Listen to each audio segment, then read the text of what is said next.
Reform Act by the government, which had given Mrs. Kwale and many others like her a future to look forward to in retirement. I've worked in ABU for almost 30 years. I was the laboratory head. I was actually afraid because they will tell you, it takes time, and you will not, you know what it is not to earn salary. But it didn't actually take time. My pension managers were IBTC. So getting to 6 months, they will tell you to start processing. The processing took probably maybe, let's say 2 months or maybe about 2-3 months. They paid me everything that I was due. 20 years ago, right, specifically before 2004, right, there was no contributory pension scheme. There was none in Nigeria. Did we participate, when you look at those who put it together to put, Pension Reform Act 2004 in place? The answer is yes. So as we speak today now, the pension industry in Nigeria, go and check. Even though it has a long way to go, there is still a lot of room for improvement. We are talking about subscribers of about 12 million, but most of the salary earners in Nigeria, they are in the pension industry, right? And a lot of headroom for growth, but the important thing is that that industry represents the largest domestic institutional investors that we've got in Nigeria.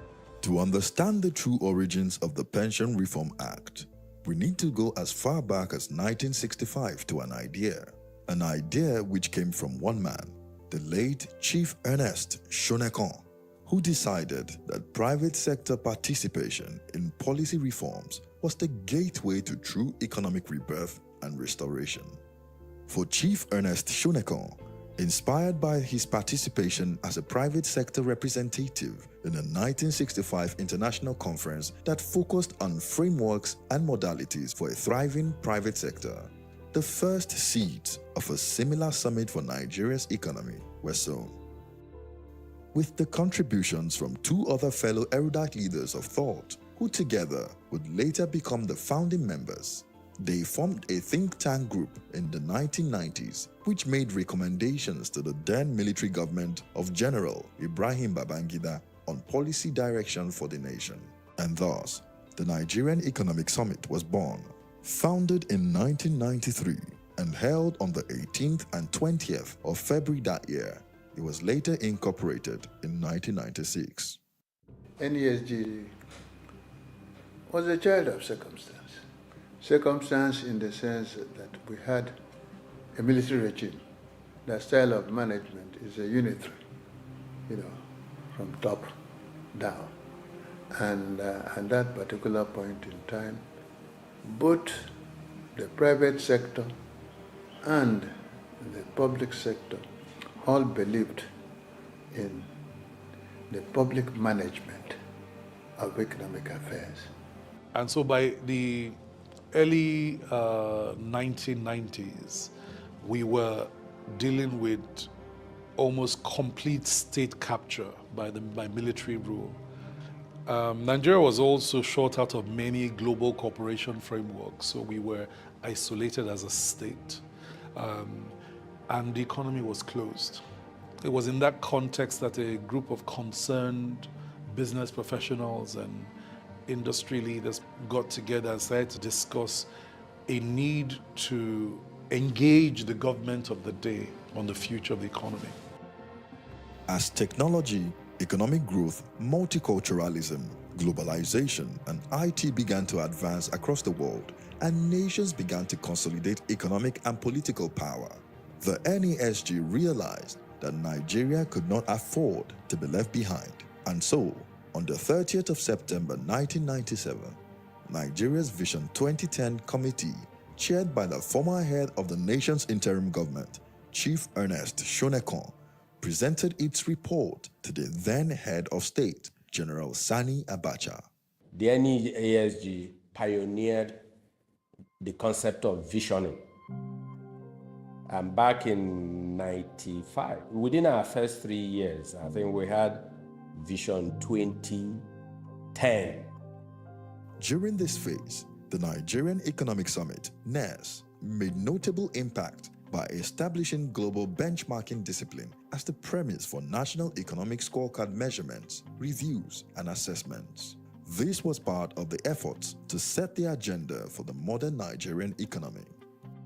This era, the early opening up phase of the economy, heralded commercialization, liberalization, and privatization policy reforms. See, NESG's, should I say the philosophy or the concept we adopted universally also influenced subsequent regulations and legislation. But they did so in a manner that was almost difficult to discern. I give an example. There are several laws that came out: Pension Reform Act, Central Bank Autonomy. Some of the principles that governed these statutes were laid down, at least in discussions of past economic summits. Deregulation, opening up our country, and bringing a more understanding between the public and private sector became the hallmark. And most of the institutions you see today, EFCC, ICPC, Nigerian regulatory due process offices, these things, most of them were instituted because of our recommendation. If you go back, you have to go and queue at night if you want to make international calls. Now you can do it from the convenience of your... And so the event is getting underway.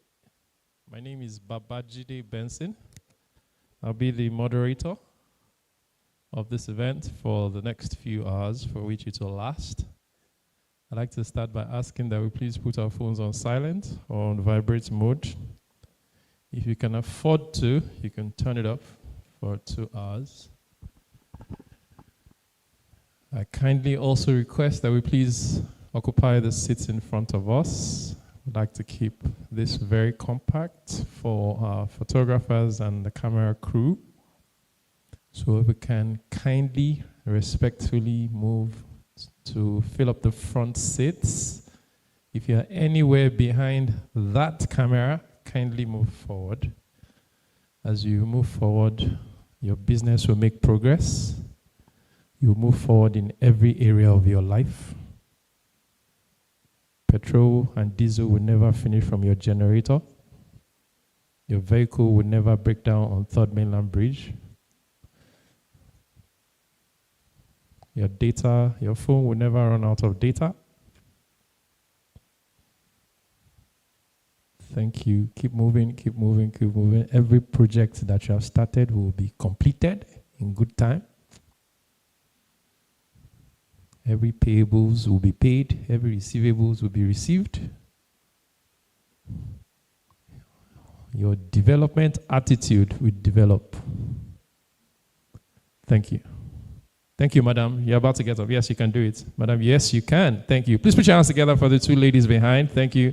They're coming all the way from Ogun State to Lagos State. And you can imagine that that is a journey. Thank you. Thank you. Thank you. And to their neighbors, you can follow suit, please. Thank you. Don't be left out of the largesse that is going to be shared to those in front. If you sit there, they will not show you on television. And you know that's very important for your CV and your profile and your career. Thank you, everyone. Thank you. There are very many empty seats in front. I appreciate you. My name is Babajide Benson. Welcome to the National Dialogue on Development as an Attitude. We're going to be x-raying one of the many works of Professor Osita Ogbu, who's been at this for decades and continues to pen his thoughts and contributes to dialogues. The book is Development as an Attitude, how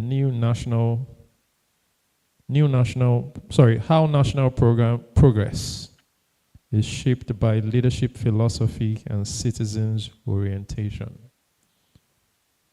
We'll be having a fireside chat between the author, Professor Ogbu, and Mr. Nana Ode, who's a board member of the NESG. To give us a welcome remark, I'd like to invite Dr. Tayo Adeloju, CEO Nigeria Economic Summit Group. Let's put your hands together for him.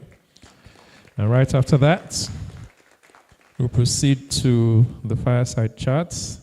After that, we'll take a welcome address by the Governor of Lagos State, who's represented here. Thank you.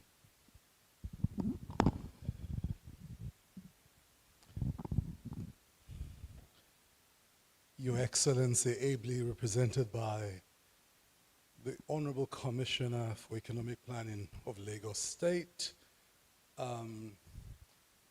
distinguished members of the board of the Nigerian Economic Summit Group represented, our very esteemed guest, Professor Sita Obuhu. We are and have and will take around Nigeria because of this very interesting tour de force, just in terms of a piece of just amazing reflections on national development. We will be joined by His Excellency also, Babatunde Raji Fashola-san, in a few minutes. Director General of the Lagos Chamber of Commerce and Industry, and our dear sister and collaborator in all things, ladies and gentlemen, I have been asked many times, what on earth is the Hamilton Project and why? So the Hamilton Project was conceptualized first and foremost as one, the Board of Advisors of the NESG was reflecting on what needs to change for Nigeria to move at the pace that we all want. And that reflection led to one conclusion, that economic policy was not enough, that minds have to change, minds have to shift, paradigms have to shift, that at scale, at critical mass, we must achieve a developmental paradigm that matches our unique contextual realities and allows us to go on the journey that we have always wanted to go and have been constrained either by political constraints, by social constraints, by economic constraints, or just by sheer constraints of post-colonial mindsets. But why Hamilton? The word Hamilton comes from one of the founding fathers of the United States, Alexander Hamilton, and basically points to an approach. So Alexander Hamilton introduced rapid national discourses on many constitutional democracy issues in his time. These debates were not led by government officials, they were led by citizens and experts. And it forced a fertilization of ideas. Those ideas found their way into articles in the newspapers for many decades. Those articles became what we call the Federalist Papers. And so if you've studied any form of constitutional democracy, you would have read of the Federalist Papers and the debates about democracy. This is important because when we discuss democracy without a space for robust debates about how it will run, about the ideas that will run it, about the philosophy of power, about when you get power, what to do with it, about how you will get power, and after you've gotten it, how you will administer it in the public interest. Where societies cannot have this space for these debates, they don't do well. Because what happens is that a small echo chamber that finds itself in a ruling elite can suddenly be going in one direction, and the ideas of a few, if they are very bad ideas, become the ideas that punish the many. So Alexander Hamilton shaped what you call the Hamiltonian dialogues around some broad concepts. First was the idea that there's a type of government that works for its people. He described it by, it has energy, unity, stability, force. and capacity to deliver. You know, and that when it's not doing that, you should question whether there is government. In fact, he says a badly executed government is first and foremost a government that lacks capacity to do. And interestingly, after 31 years of the Nigerian Economic Summits, many proposals sent, we don't lack ideas. In fact, when you talk to most Nigerian commentators, they tell you, planning is not our problem, idea is not our problem, it is execution. But sometimes that's a problem in itself, because an unexecutable idea is also a bad idea. The second thing Hamilton pushed in the Hamiltonian dialogues was the rule of law and constitutionalism, that the very essence of building a nation had to be anchored on something more than just a loose set of ideas. Third thing was the idea of a modern economy. That the modern economy had to be driven by an industrial state.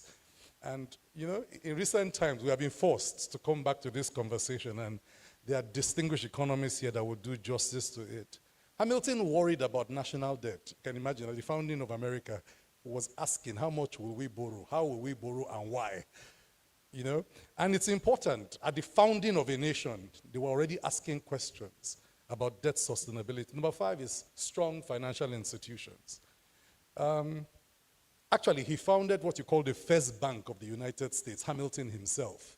So he taught, if you're going to make progress, how we manage the sovereign wealth is important. Therefore, ladies and gentlemen, the Hamiltonian dialogues carry the spirit of that meaning. They anchor our capacity to think, and they will be driven by conceptual frameworks. In this first installment, the conceptual framework is hidden in the book. The name of the book is Development as an Attitude. So sit back, relax, and as we go on this journey, you will understand why this book forms a very interesting and challenging conceptual framework for where we are and where we need to go as a people. You are highly, highly welcome, ladies and gentlemen.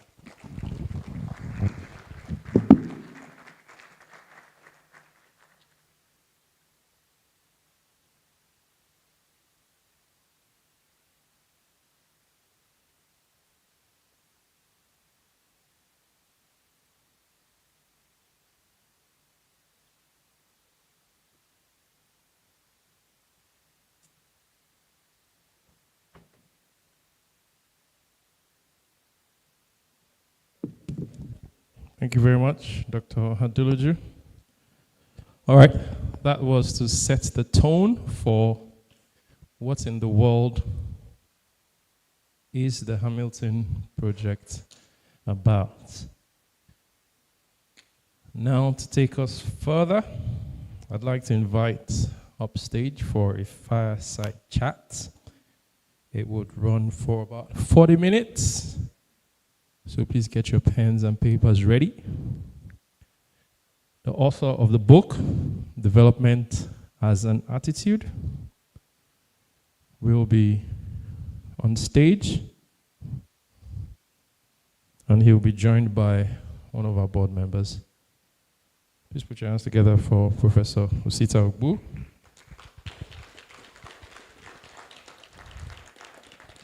And Uday. Just by way of introduction, Professor Ogbu holds a PhD in economics from Howard University. He's a professor of development economics. And for 10 years, he was director of the Institute for Development Studies at the University of Nigeria, Nsukka.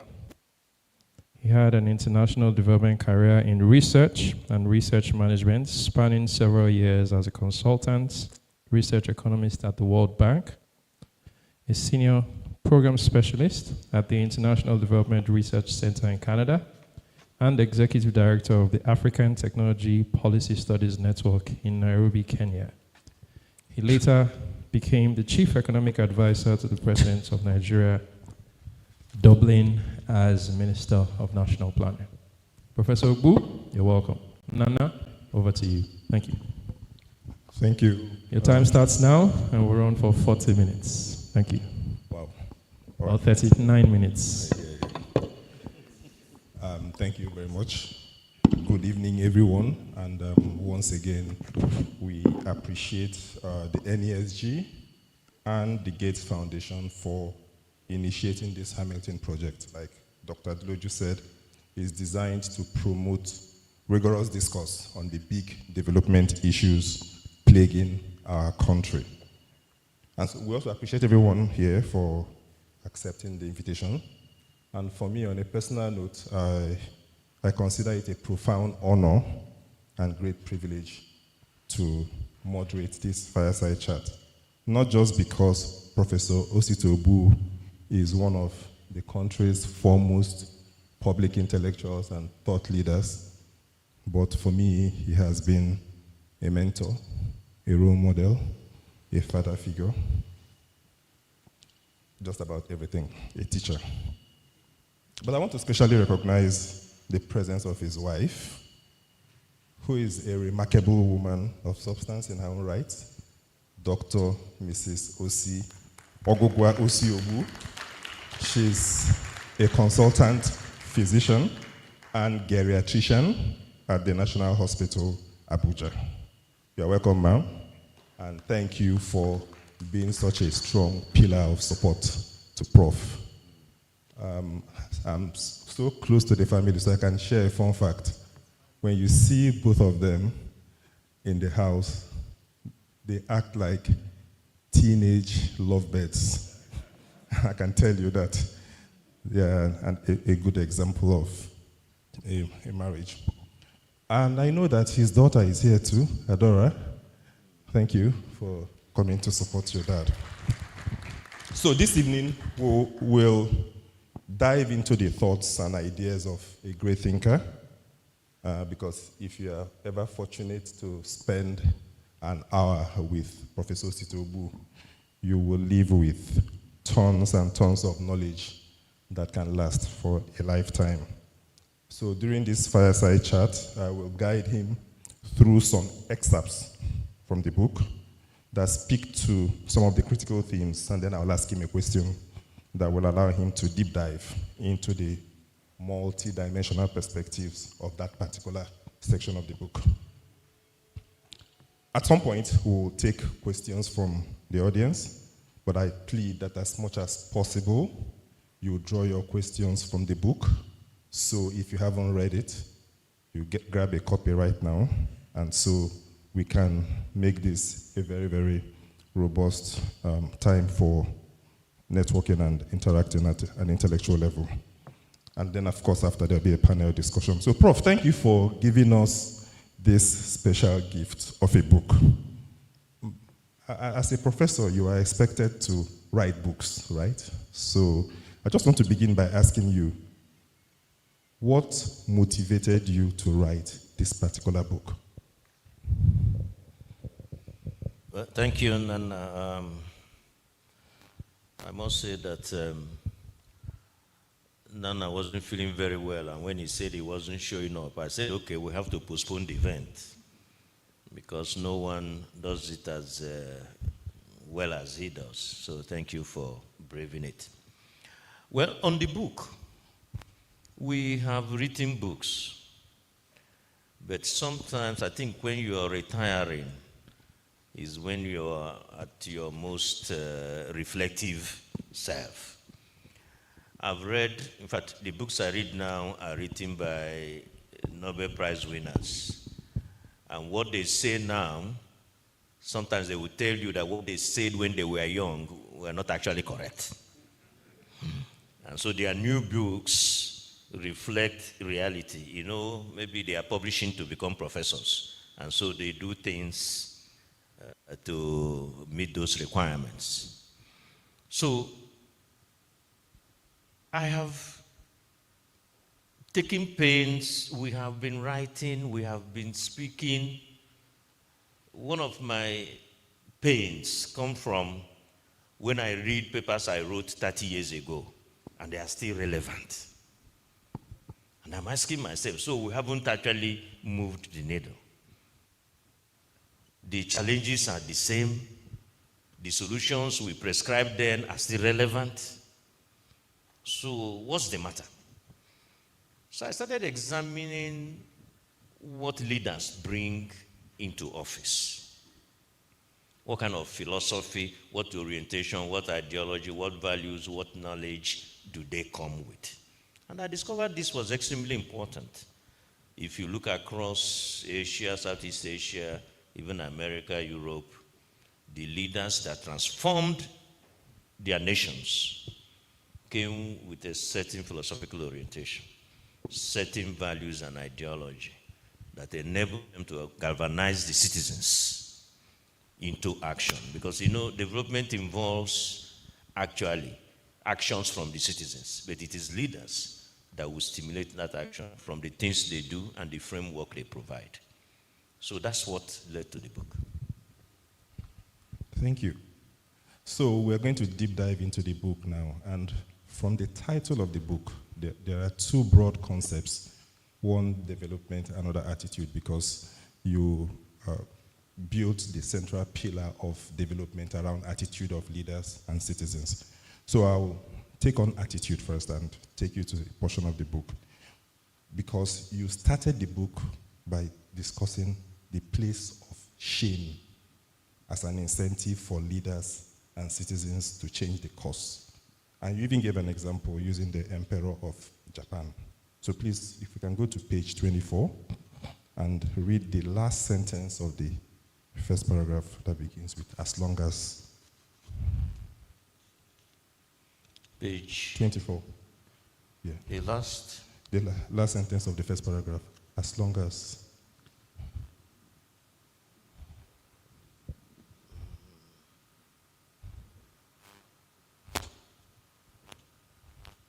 Sentence. You have a different book from mine. Page 24.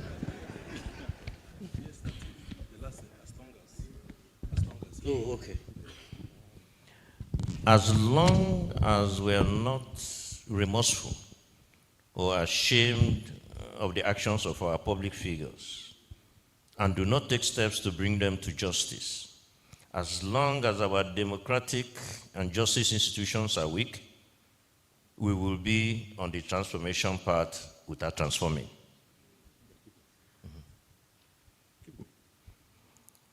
When we suffer shame, do we retreat and reconstruct our institutions to respond and conquer? It will appear that we no longer suffer shame. Every performance, no matter how abysmal, does not arouse a sense of anger. The kind of anger that allows a nation to say never again. The kind of anger that allows you to create institutions, new incentives, and new values required to attain greater heights. The kind of anger that allows a nation to meet the expectations of her citizens. That we have Boko Haram, kidnapping, and all other forms of militancy, and indeed corruption and a high level of poverty, should trigger anger and shame, and consequently, a national response to this negative characterization that mar the image of the country and stunt our development. When a nation has no shame, it will assume that transformation will occur simply by decreeing it and by happenstance, or by the chronological age of the nation. Lacking the incentives, the resolution, the nobility of spirit, the attitude, the sense of purpose, and the patriotism to rise to the challenge and seize the opportunity to keep pace with the progress of the world and to conquer.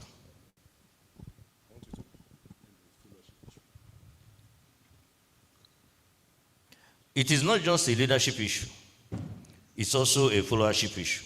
Okay.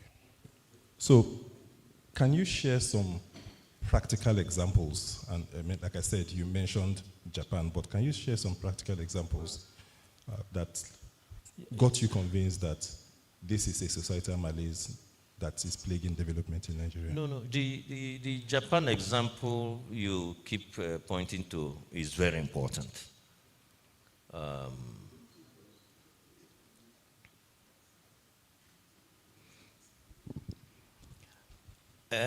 Emperor Hirohito, the emperor of Japan during the Second World War, You know, emperors in Japan were treated as divine. They were not just kings. They were respected as divine. And so on this day in 1945, the radio cracked and the emperor was going to speak. Emperor doesn't speak to the citizens. I mean, and his address, 4 minutes address, 4 minutes, was the Japanese army, which was a conquering army in its own right, should surrender to the Allied forces wherever they are. And the Japanese people could not understand it. They thought the emperor was going to ask them to fight to the last man. But here was the emperor saying, after the bombing of Nagasaki and Hiroshima, which, by the way, we are celebrating the 8th anniversary, the emperor saw technology that was unequaled, saw something that has brought Japan to its knees, knew that if he pursued this with some obstinacy, Japan would be finished. So in a 4-minute address, the emperor understood that Japan has been humiliated.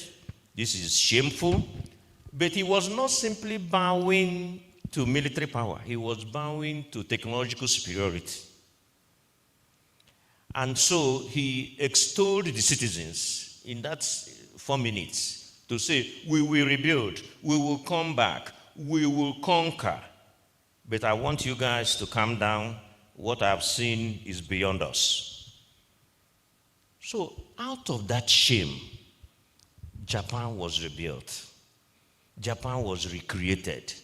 And the Japan you know today, Japan even became a democratic nation, so many good things came out of simply bowing to this superiority and out of shame. So, from what we have just read, if you come back to our nation, nothing creates shame. We went to Olympics, spent money, sent delegations, came with 0 medal. Nobody retired, nobody resigned, nobody said anything. It was like business as usual. So, you know, Karl Marx says, shame is revolution itself. It's not part of the revolution. That is the revolution. That when people suffer shame, it's like a lion recoiling in order to leap to conquer. Why do we not recoil? Why do we not treat things that happen to us and then leap to conquer based on this shame? But for there to be a sense of shame, there has to also be a sense of patriotism. In the book, and I think because of time, we may not read all the portions, you shared an experience in Kaduna when you went to facilitate a program for top public servants. Can you repeat that without necessarily, but it's on page 33 for those who have the book. Well, I think even Patriotism is here. He was the first person I called after that experience because I was troubled. I was asked to train senior civil servants in Kaduna, senior federal servants on issues of work ethics, values, reorientation, and so on, character. And the first day of the lecture, out of blues, and I just said, on a scale of 1 to 10, where does your patriotism lie? Just to read the question up. 95% said 0. I said 0. Senior civil servants that implement policy is telling me their patriotism is 0. I was alarmed. So I closed my laptop and said, this lecture, we need to change the tone of the lecture. That my first duty is to actually switch the lecture to patriotism. I tried. I started with definitions. I started to make a distinction between government and nation. That you may not like your government, but you should like your nation. I started trying to point out, my favorite example is, I always tell Nigerians, I said, if you go around Africa, no nation has ever built an equivalent of a 10-mainland bridge, even with their own resources, maybe South Africa. So I started trying to point out, I said, we went to school and the government even paid for us. Why can't you guys, Anyway, but it gave me a sense of the work we need to do. Remember, they did not rehearse. This was spontaneous. This was their response. After a few days of my preaching, I asked the question again. I had gained a few converts who raised their ranking. Not that it came to 9/10, but at least we moved from 0 to about 3 to 4, which was still not a pass mark. But I hate to do this, Prof. If you go to page 36, and I want you to read that, the first paragraph of page 36. Yeah, page 36.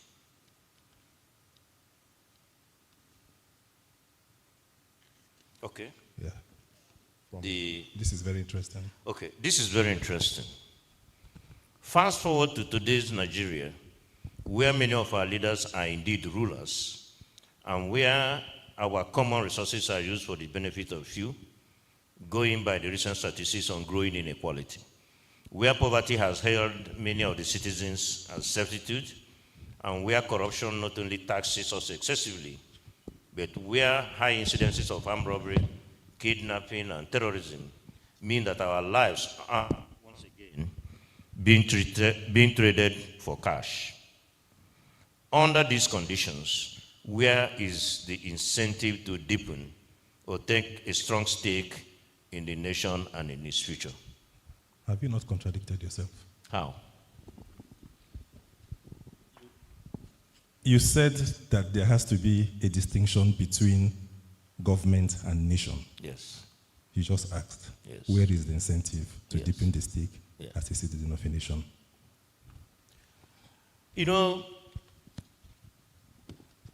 When you look at the totality of what the nation does and how citizens respond, it's very important. And I think that's what the civil servants were responding to. What have you done for me lately?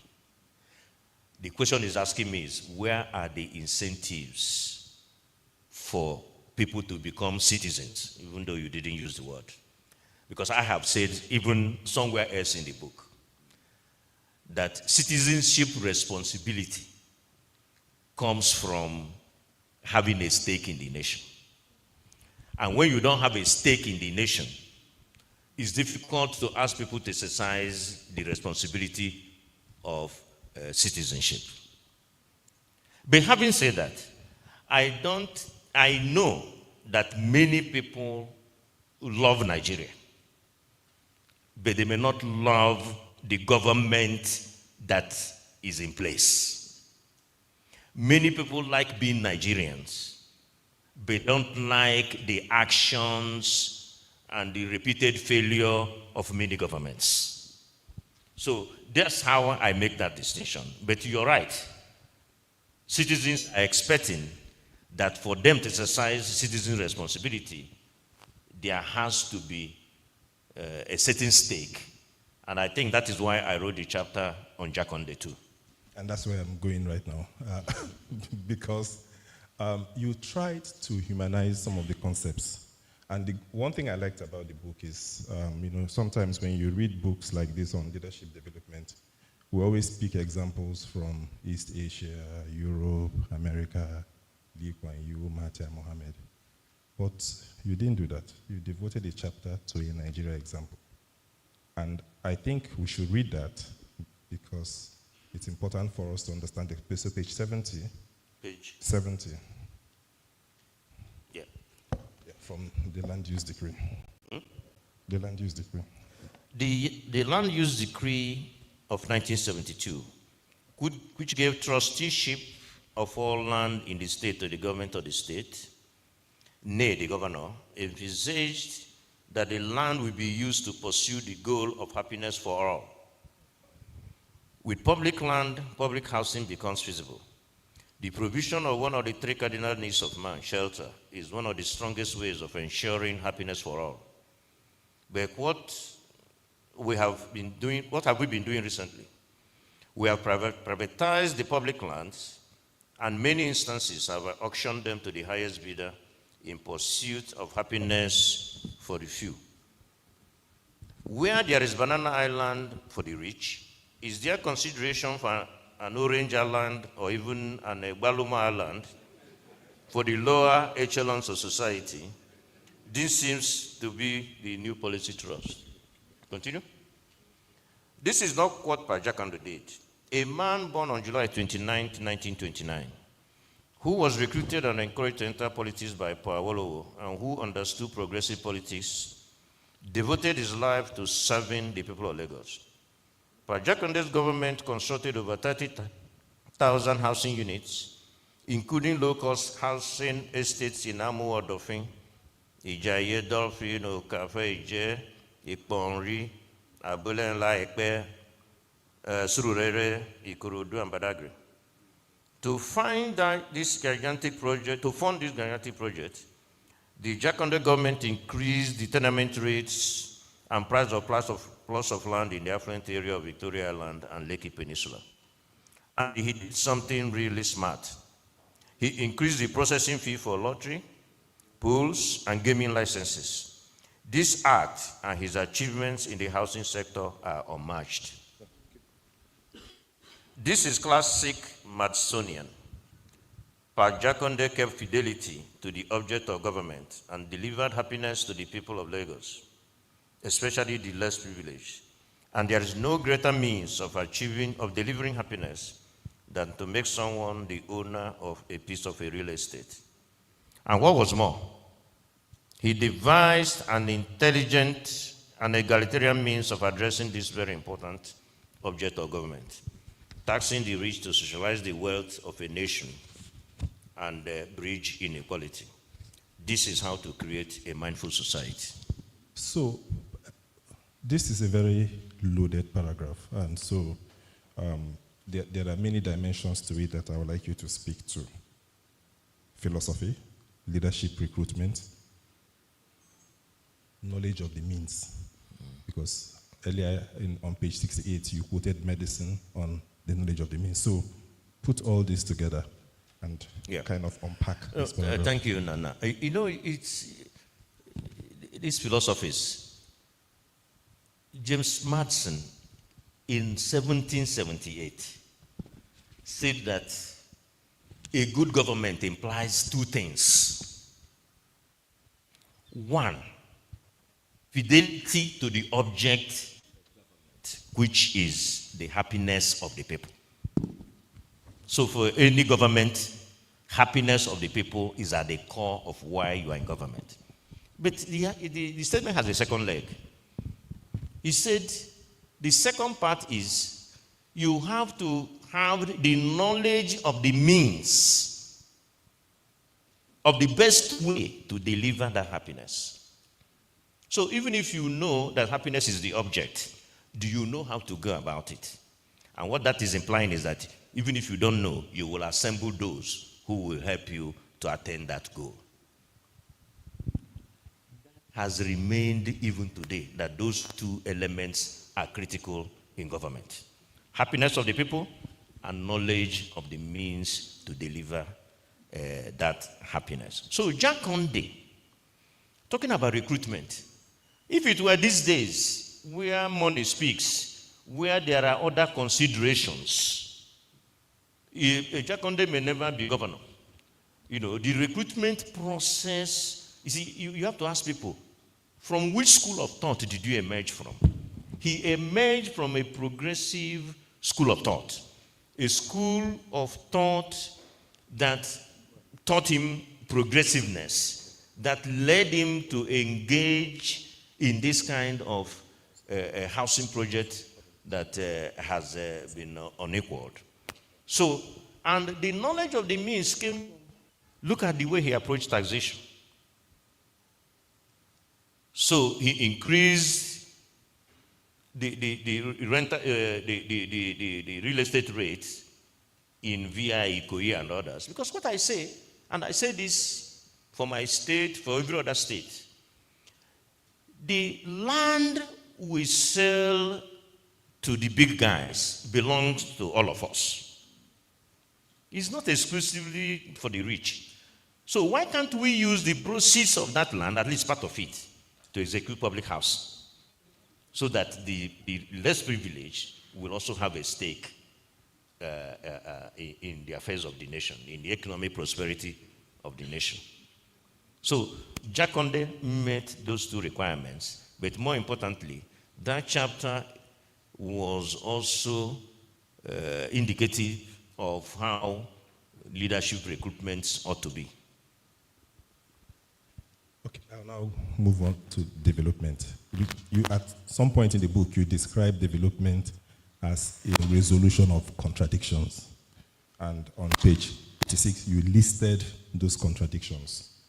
And I would have liked to add to your list, because in December, there has been this report about Dirty December and the billions that were generated during that period. But interestingly, it was about that same time that Nigerians were dying in Ibadan, Okija, and Abuja, struggling for food. Can development really resolve these contradictions? No, but if the contradictions are not largely resolved, then you are not developed. So if you have people attending schools and they are not learning, you can't say you are a developed nation. Because people attend schools. They finish primary, finish secondary, they haven't learned. The schools are not equipped to teach them for them to learn. By the way, part of dropout rates is not simply because people don't want to go to school. It's also because they realize they're not learning. So they just drop out. You know, because if you have traveled and you visited Harvard, you'll be asking, is this the Harvard? Schools are not mortars and bricks. Schools are the individuals that are in the school. So the first necessary input into good outcome in education is teacher quality. What's the quality of those who are imparting knowledge? You go to a university and the vice chancellor decides, this is my time to recruit all my people into the system, without due regard as to the quality of those who are coming in to teach. So teaching in university has become another job because there are no jobs. So people without passion, without the appropriate skills, are filling up the spaces. In fact, what some of us have decided to do, which I now do, is I have a departmental lecture, meaning a lecture that both students and faculty attends. And then I begin to go through what we should be teaching our students and what we shouldn't teach our students. So it is extremely important that you resolve some of the contradictions. You can't have a youthful bulge, which is supposed to give us some advantage, but you have this huge unemployment. At 40, an average youth in Nigeria doesn't have a job, doesn't have a car, doesn't have a house. 40. At 40, ordinarily, you should be a professor, a general manager in a bank, or some high level at 40. Because if you finish PhD at 30, 10 more years in the university, you're a professor. But we have people at 40 still looking for jobs. So you can't be developed if these contradictions exist. And whether we like it or not, and this is where we come in, the state is so central in development that you can't wish it away. You know, anybody coming here to tell you about market without the state governing the market, forget about that preaching. It doesn't work. Because it has not worked anywhere, including In fact, I think we are even returning now, even the so-called market proponents. In fact, there is a certain, the ascendancy has reached its peak, and we are beginning to see the implications of that people are now withdrawing. There's now economic nationalism everywhere, that people are looking in for the state to direct the market, even in advanced economies. Not to talk speak of our own economy, where markets are underdeveloped, where they are shallow, and cannot be relied to allocate resources. Yeah, so in the book, you advocated for a developmental state. And you gave some examples with United States of America, and you described it as industrial policy by other means.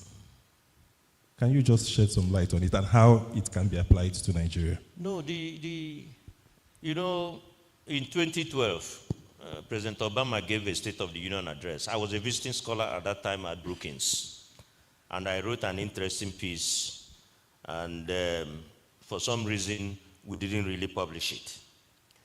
But in that State of the Union address, it was clear to me, because he said that the investment that produced the technology with which they mine the shale oil was an investment by the state, by the federal government of America for 30 years, consistently.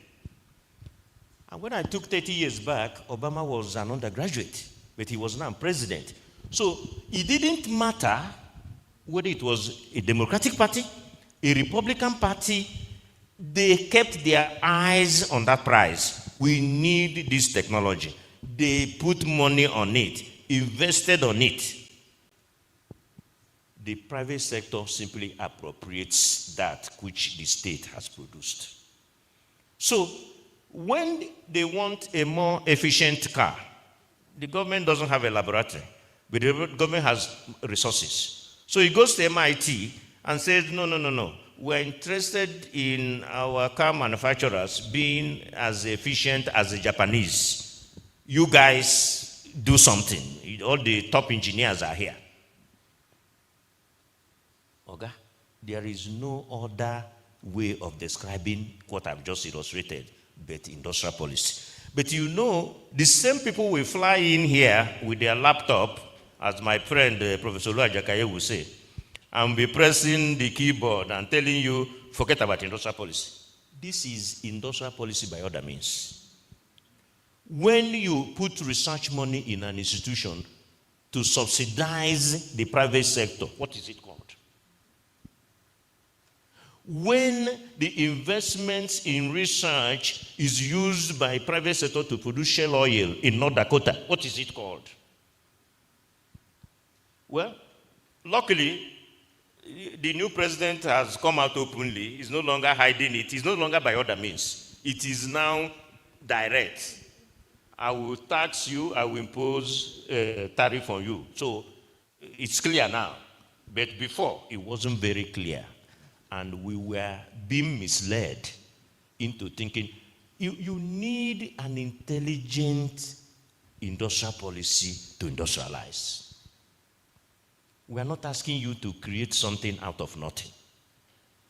But if institutions, clusters already exist in Lagos, in Aba, in places, they are only looking for a small incentive from the state to ignite.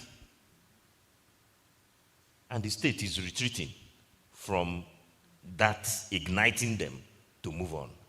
So I think that industrial policy by other means may still be there, but they are now even more in the open. They are no longer hiding. And then one thing that stands out in the book is that Nigeria's wide and growing inequality keeps you awake at night. Yeah. And in various chapters, you linked it to poverty, a sense of nationhood, insecurity. There was an interesting paragraph. I know we're running out of time, but I want you to turn to page 138.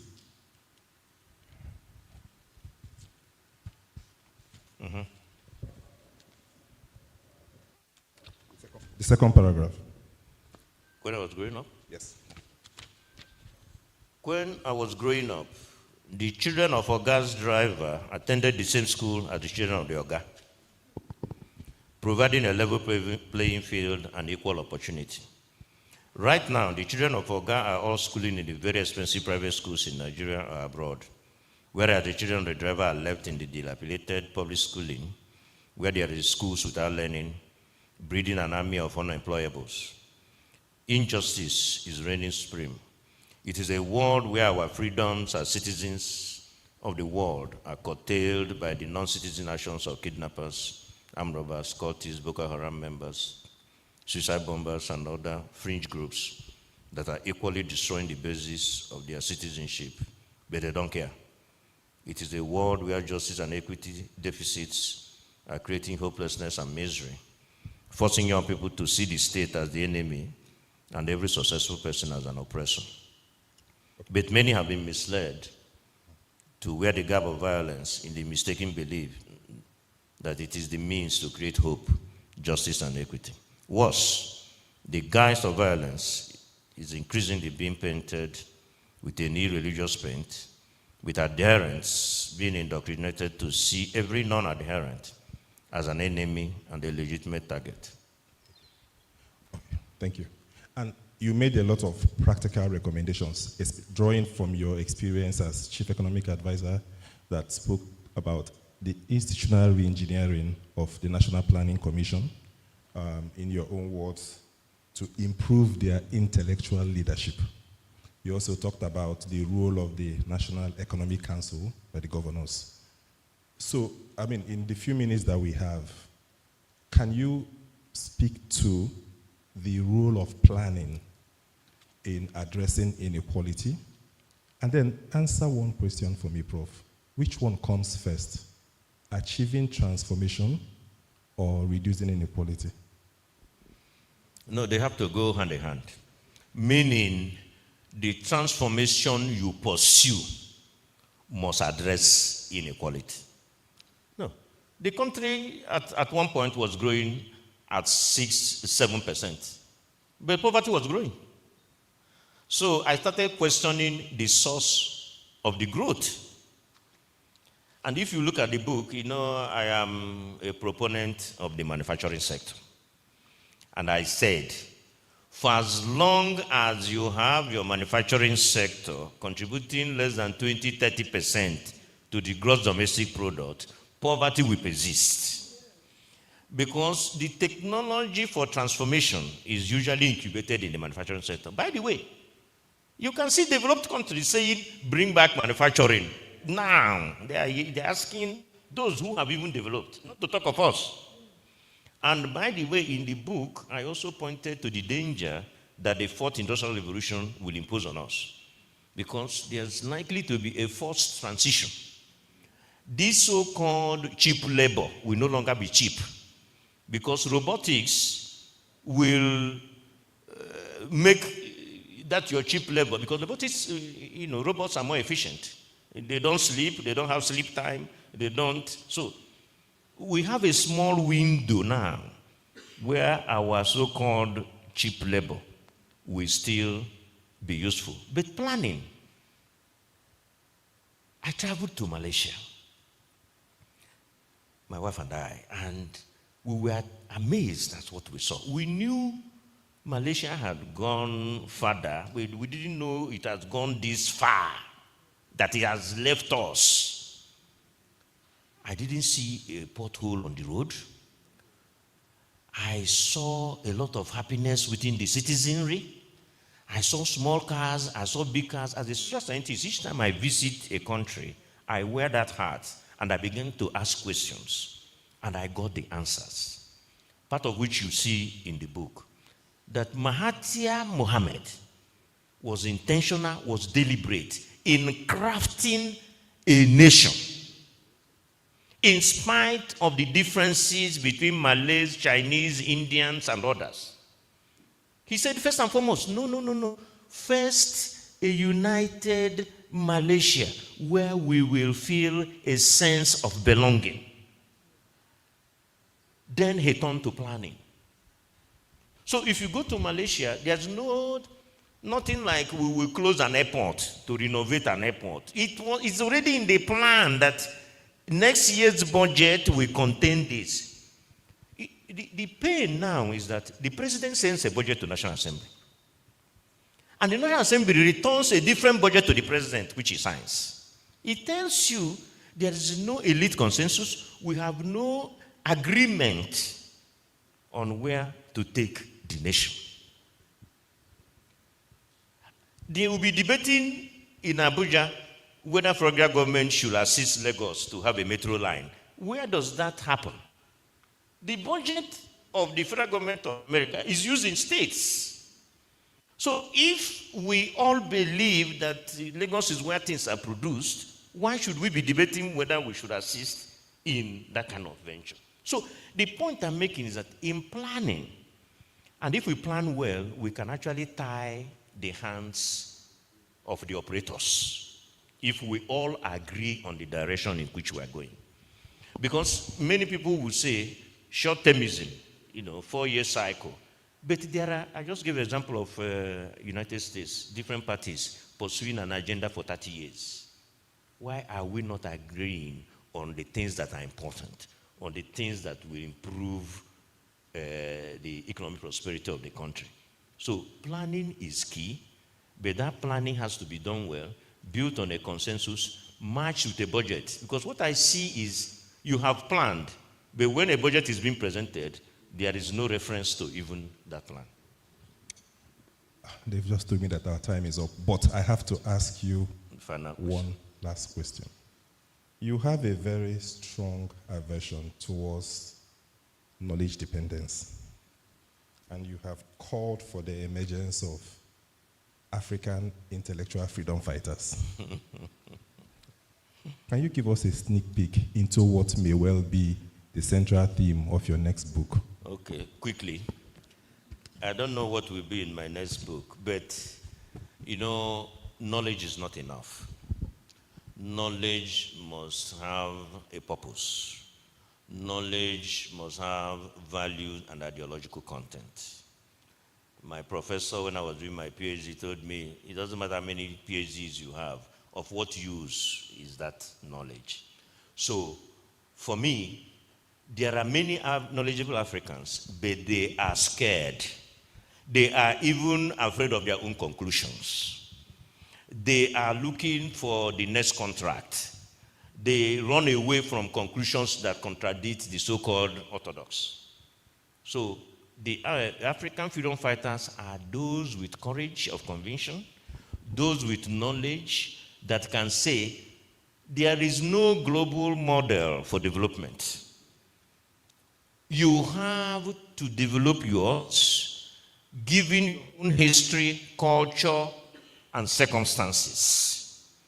If you read the book, China Playbook, it tells you China was experimenting, adding, removing, without listening to anybody. What we're good at as economists is to explain the success.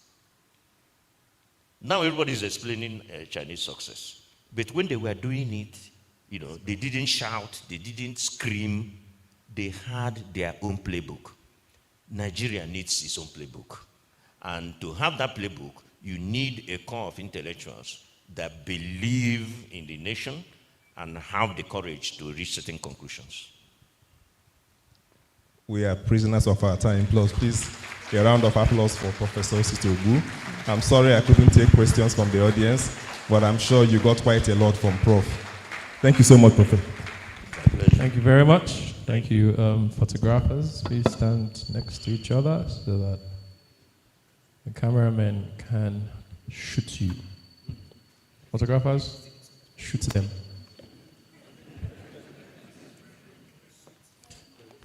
Both of you just there? Yeah. CEO, Mr. Dr. Adiloju, please join us. Thank you very much. Take this one. Look at him, not me. Thank you. Just look at the photographer. Go on. All right. And the other board member present, Mr. Abubakar Suleiman, please just quickly join us for this photograph. Just 1 minute, quickly. Thank you very much. All right. We're moving on quickly to the next item on the program, right after this picture.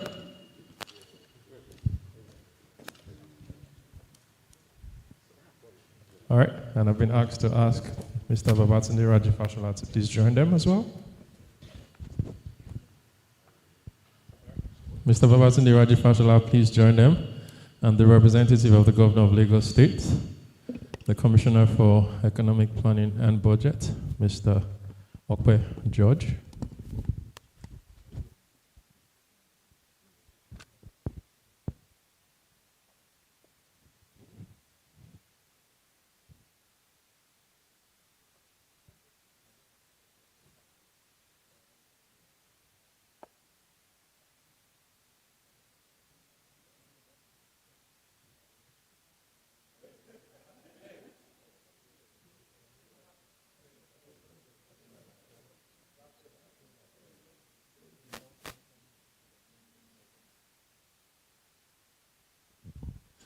Thank you very much. You all can retire to your seats. Thank you, Professor Osita Ogbu. Please scan the barcode to get more information about this. Thank you very much. Yes, Mr. Governor, you're ushering them down because you know you are not going back. So please welcome Mr. Okwe George for the remarks by the Governor of Lagos State, Mr. Babajide Olusola Sanwo-Olu. Mr. Okwe George is the Commissioner for Economic Planning and Budget in Lagos State. Please give him the applause that you would have given Mr. Governor if you were here. Thank you very much.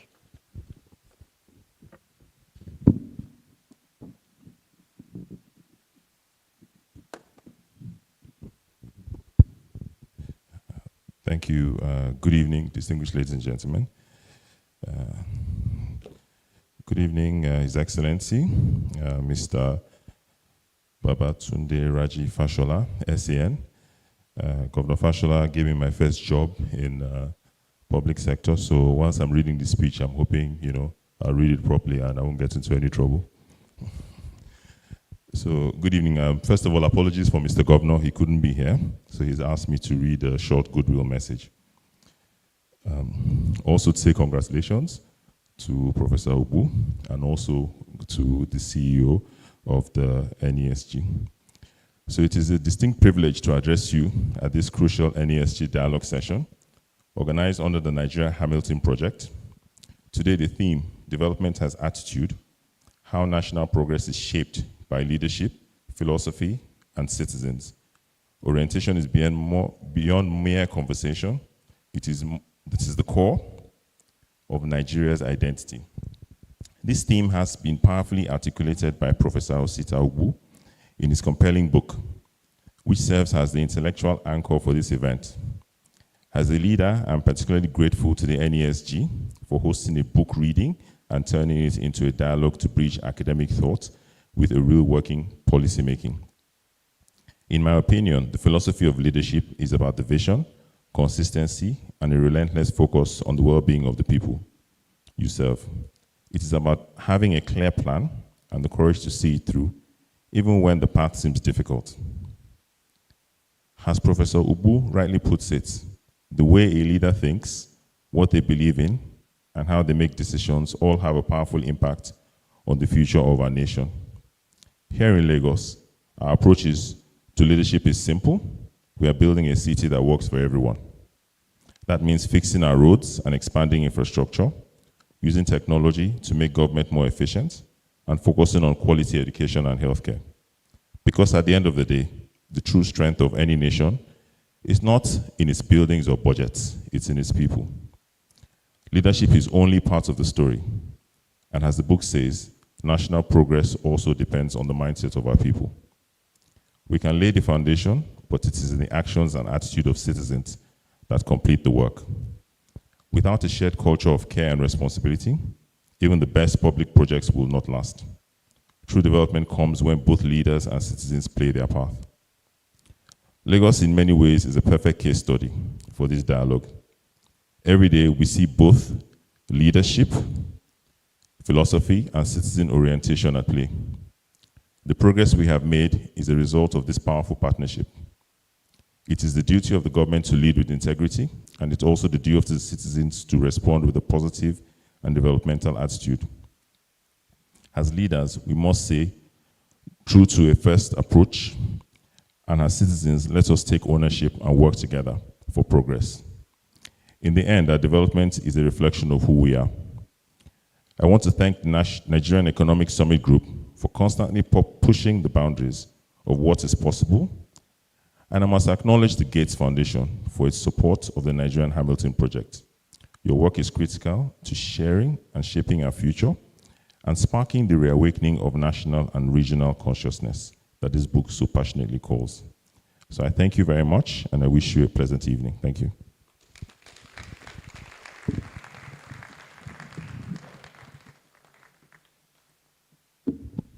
Thank you, Honorable Commissioner. Mr. Babatunde Rajifashola, you're proud of him? Good. He said you give him his first. Very much so. Please give him another round of applause. So, never disappointing. All right. The one who is proud of one of his proteges has served Lagos and has served Nigeria. As commissioner, as chief of staff, as governor, and as some refer to it, as prime minister, power, works, and housing. And now he's on a political sabbatical, if you like. Well, I didn't hear retirement. We have said it is a sabbatical. All right. It's about development as an attitude, and we're going to be taking this further now. I'd like to invite the panelists in no particular order of preference or seniority. The Executive Director of Faith Foundation, Mrs. Adenike Adeyemi, please welcome her. The representative of the Director General of the Dawn Commission, Mr. Sheye Oile, is represented by Mr. Oladapo, who is the head of programs at the Commission.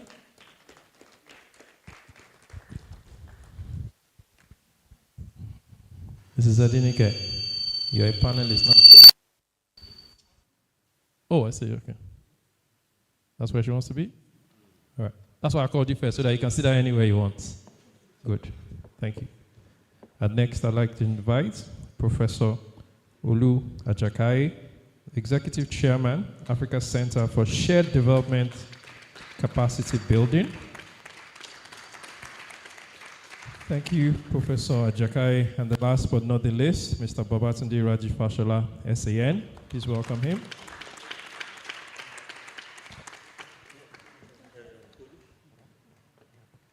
Professor Ajakai, please, you're going to be on the other side. Yes, please.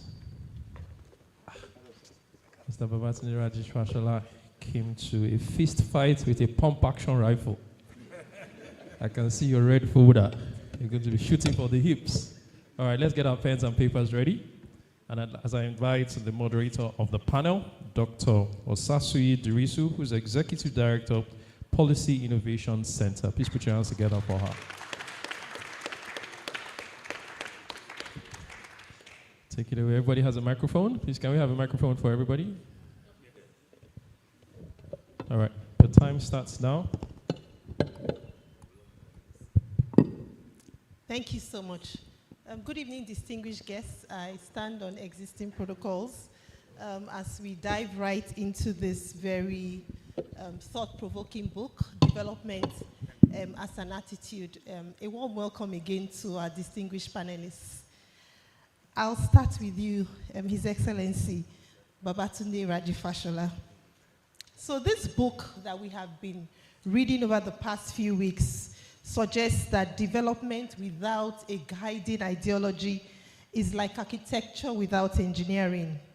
In your view, just to start off this conversation, does Nigeria have a coherent national ideology? Why am I not surprised that you are starting with me? Well, look, I think that history has not articulated what the national ideology of our development has been or should be. And I say this in the context of even the origins of our nationhood or our countryhood, because there are many nations within the country itself. So, and how we evolved. It was perhaps a script we did not participate in writing, as distinct from other countries who set out on a deliberate journey.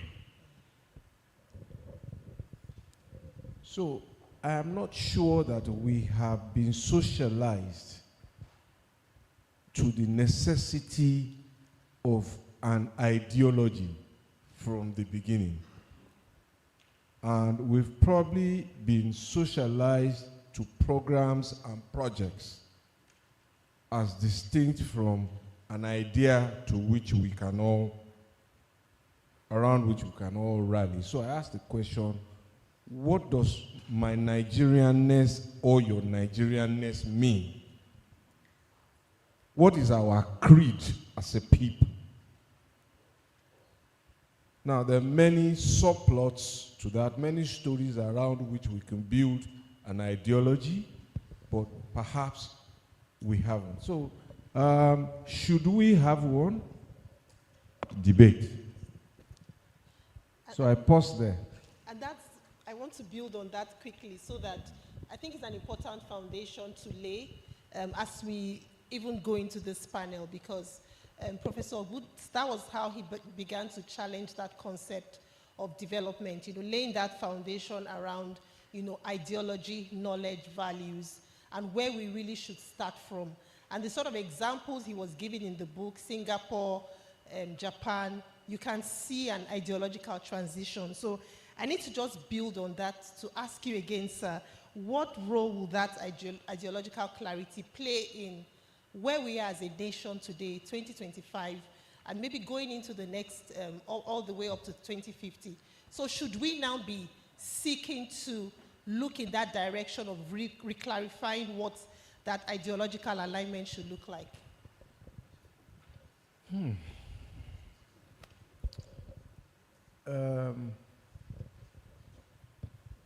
Perhaps there are many enough in this room to associate with the previous development plans that we have had as a people and how we have rolled one into the other. And there are two plans that I was involved in the last few years for the country. The revision of the National Infrastructure Master Plan, for example, and the National Development Plan that ends this year, I believe. Now, but the question is, where are we having this plan? Because, as I said, we focused on the plans and the programs. What is the El Dorado that those plans take us towards? And as I asked recently at a forum, what would success look like? Do we know what a happy Nigerian will look like? Is there a mean point where we can say, if we are here, we're good? And of course, that is programmatic. So, you've mentioned perhaps Singapore, you've mentioned Israel, referred to in the book, but they were, the ideas were driven out of a combination of anger, hatred, isolation, and the concept perhaps that they were just surrounded by enemies. And from then, nation states were rallied, people were educated, conscientized towards a particular purpose. Now, is that possible in a country of many nations? Is there a parallel? Because if you look at the British Isles, what is the parallel? Because there are many small nations there in the United Kingdom. And some of them are even saying, we want to go anyway. Some of them are saying, like we say here, give us our oil. And some have left. And say, we're staying in Europe, but keep the border open so we can see our brothers.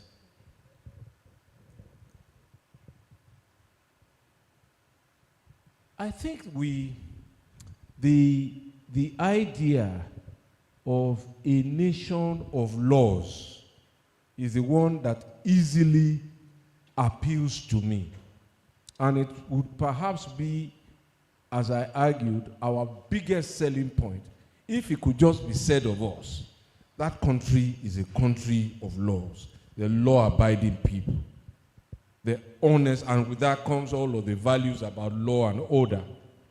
And it would perhaps make us richer than we could even think of if we were just looking at prosperity. But it would also unite the family, knowing that in a sense, once you break the law, you can't go to any KBC or any Oba to go and beg. You will deal with the consequences. There will be no discussions about where you come from, what your ethnicity is. You have just broken the law, and the law will take its course. I think that is an idea around which we can take our first tentative steps into ideology for national development before we start going into the development of the people and all of that.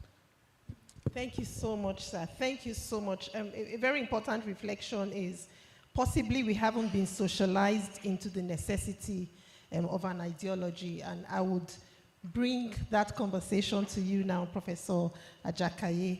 The author also argues that our core crisis is rooted in poverty. He talks a lot about inequalities, and that's something that stands out. But he also talks about how all this is also driven by our attitude to leadership, productivity, merit. From a development economist point of view, how can we begin to recalibrate?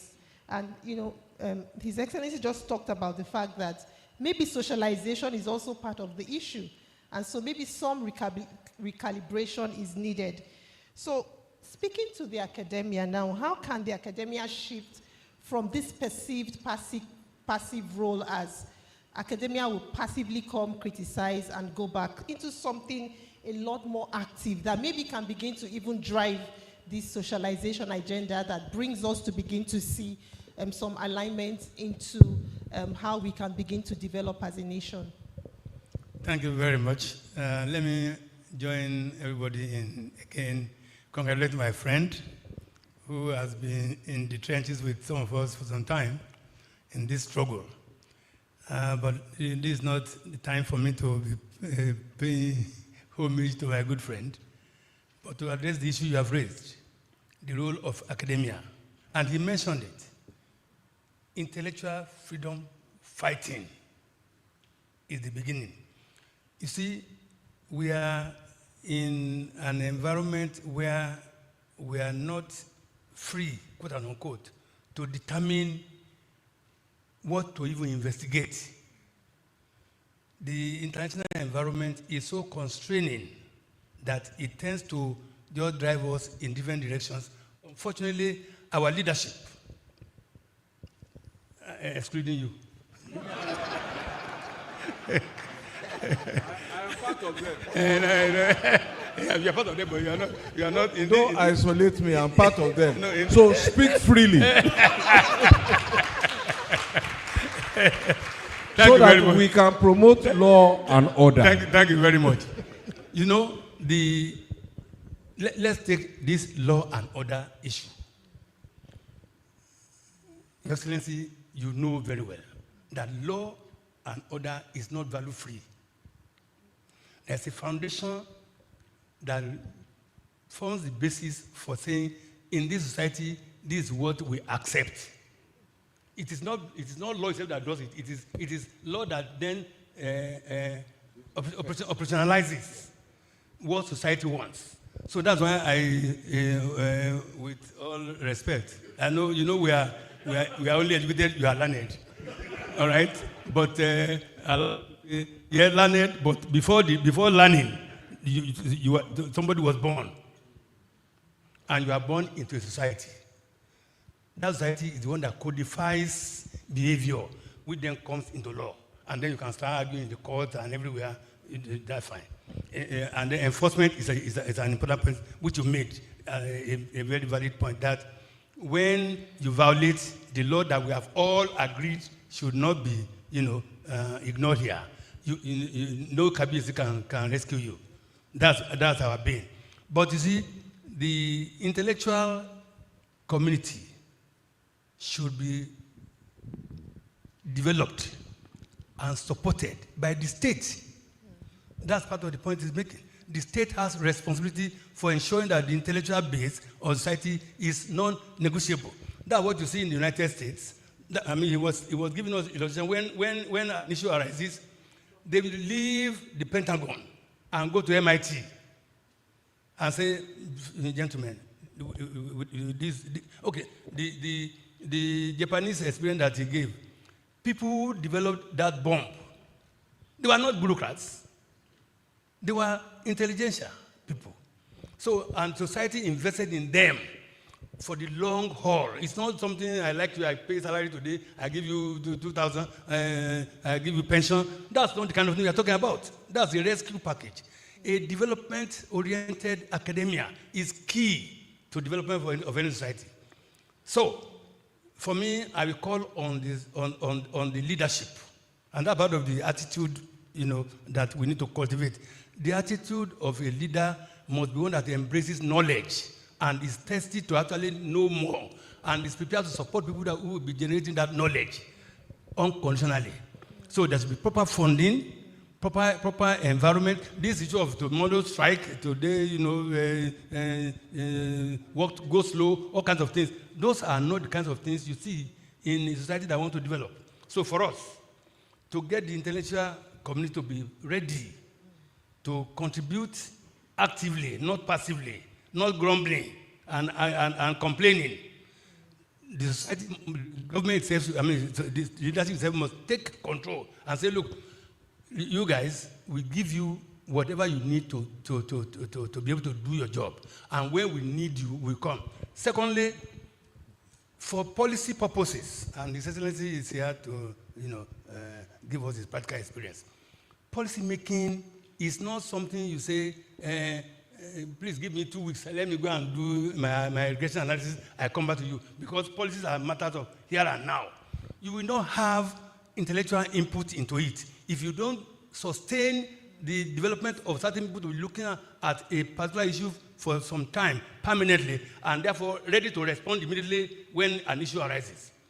When an issue arises, not the time you say, I'm coming, let me go and collect data, let me go and do survey. You must have collected the data, you must have known the survey, which means somebody must be funding you, must be keeping you abreast, keeping you happy to keep on doing these things because we don't know when we will need it.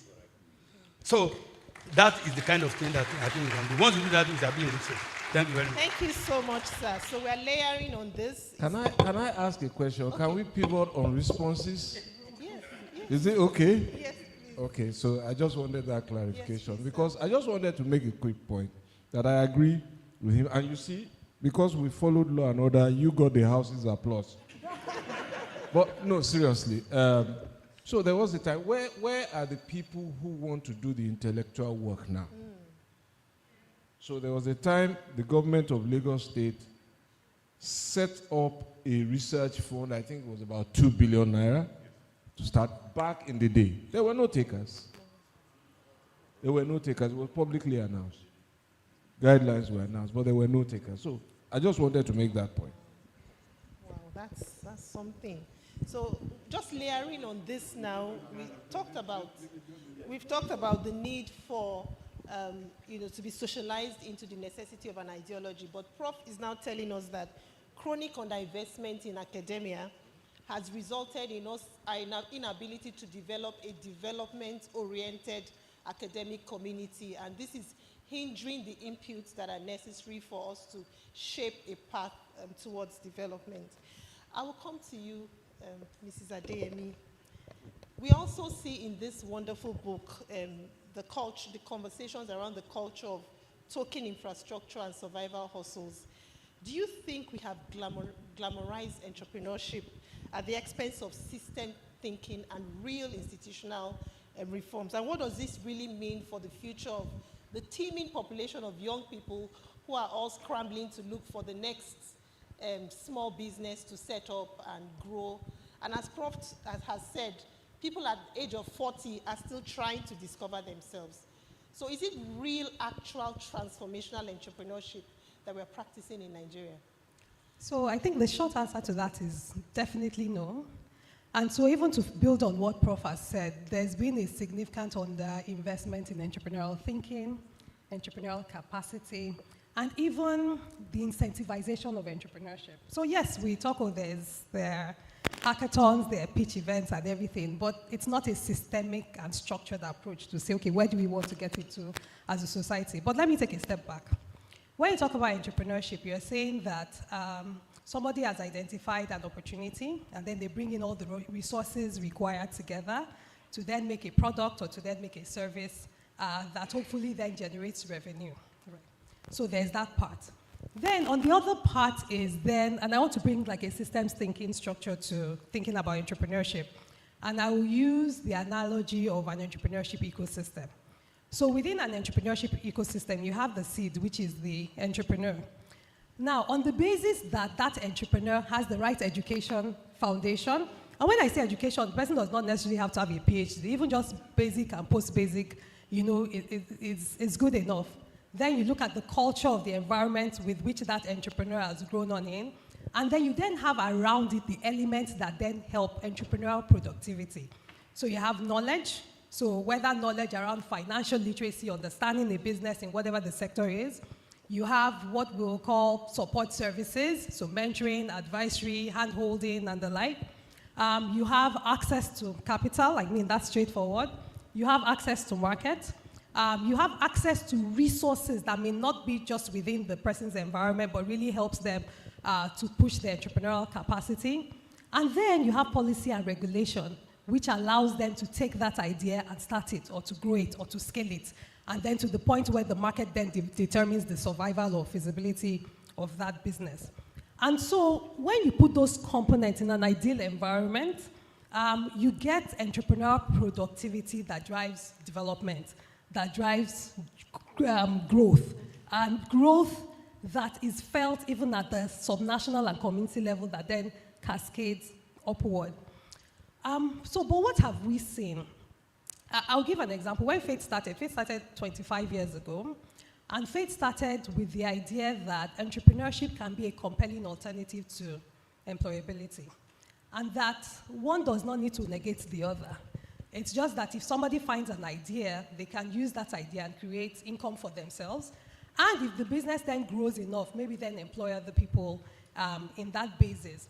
But when we then talk about hustle, we're using, and I also want to balance it within the context of where we are, because in that hustle you're saying it's necessity-driven entrepreneurship. So a lot of people get into entrepreneurship because they just need to survive.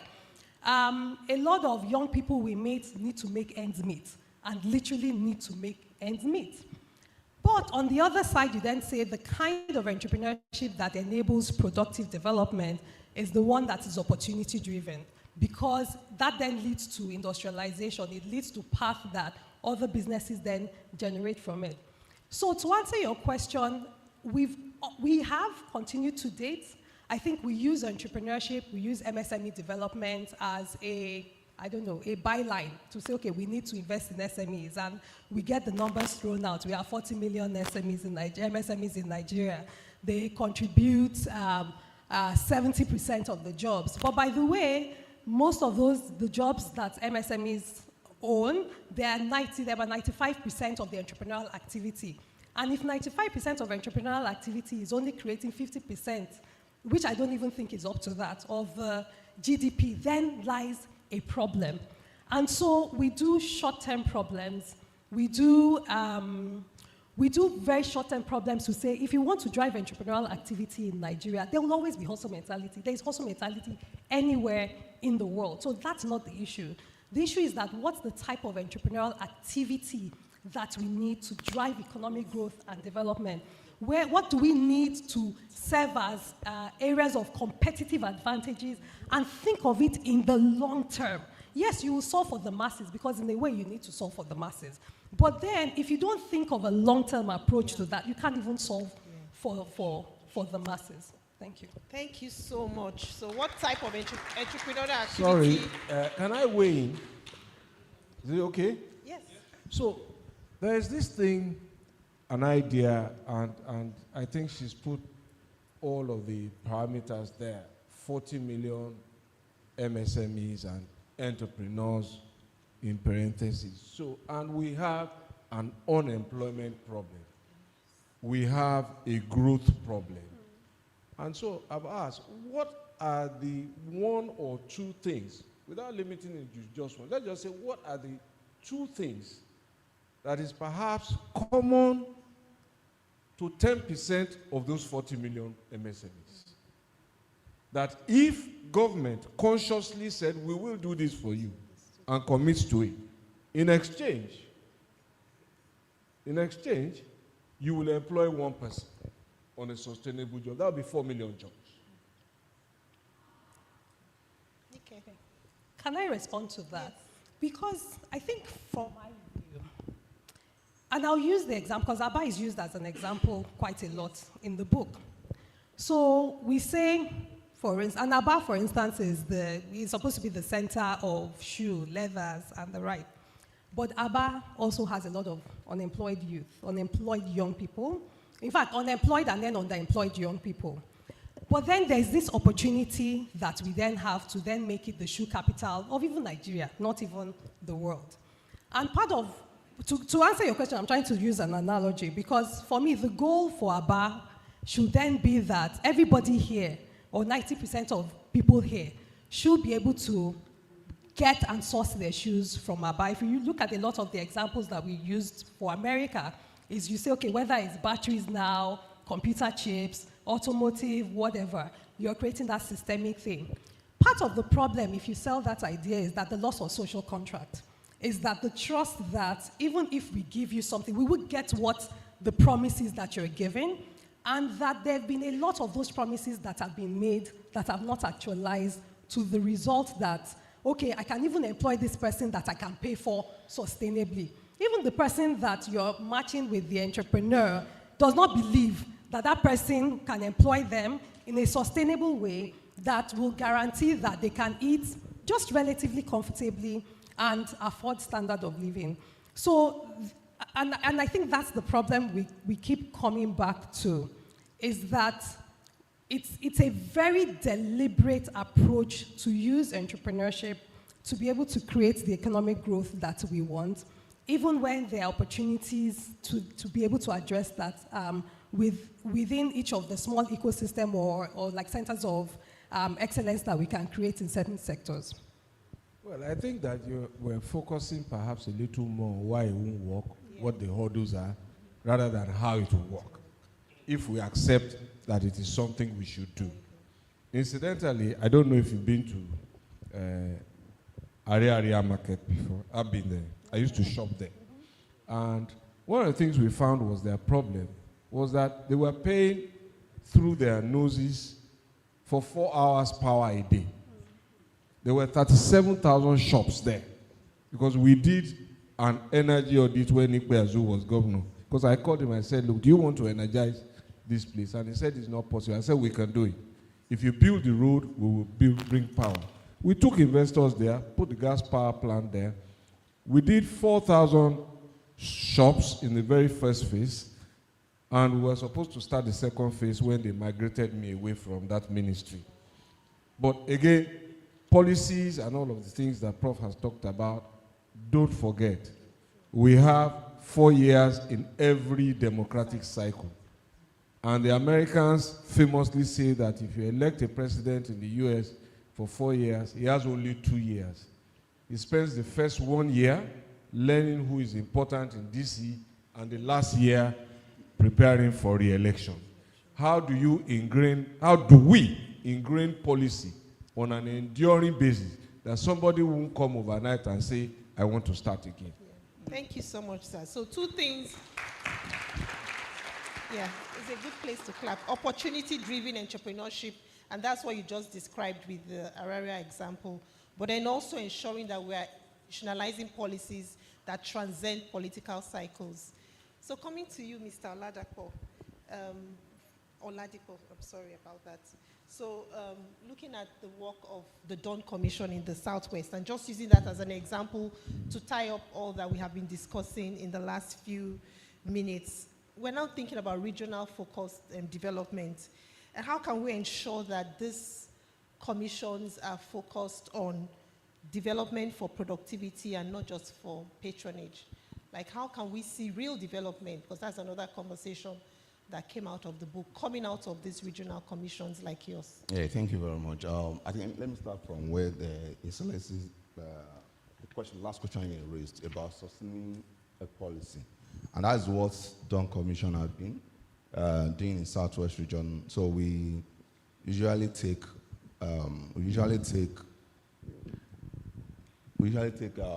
data of policies, how they have worked, and we take a record of them and keep it so that we can continue to have learning and sharing sessions with everyone that comes to office. Because, as the Excellency said, every government that comes to office wants to perform, wants to have something to show in a little time.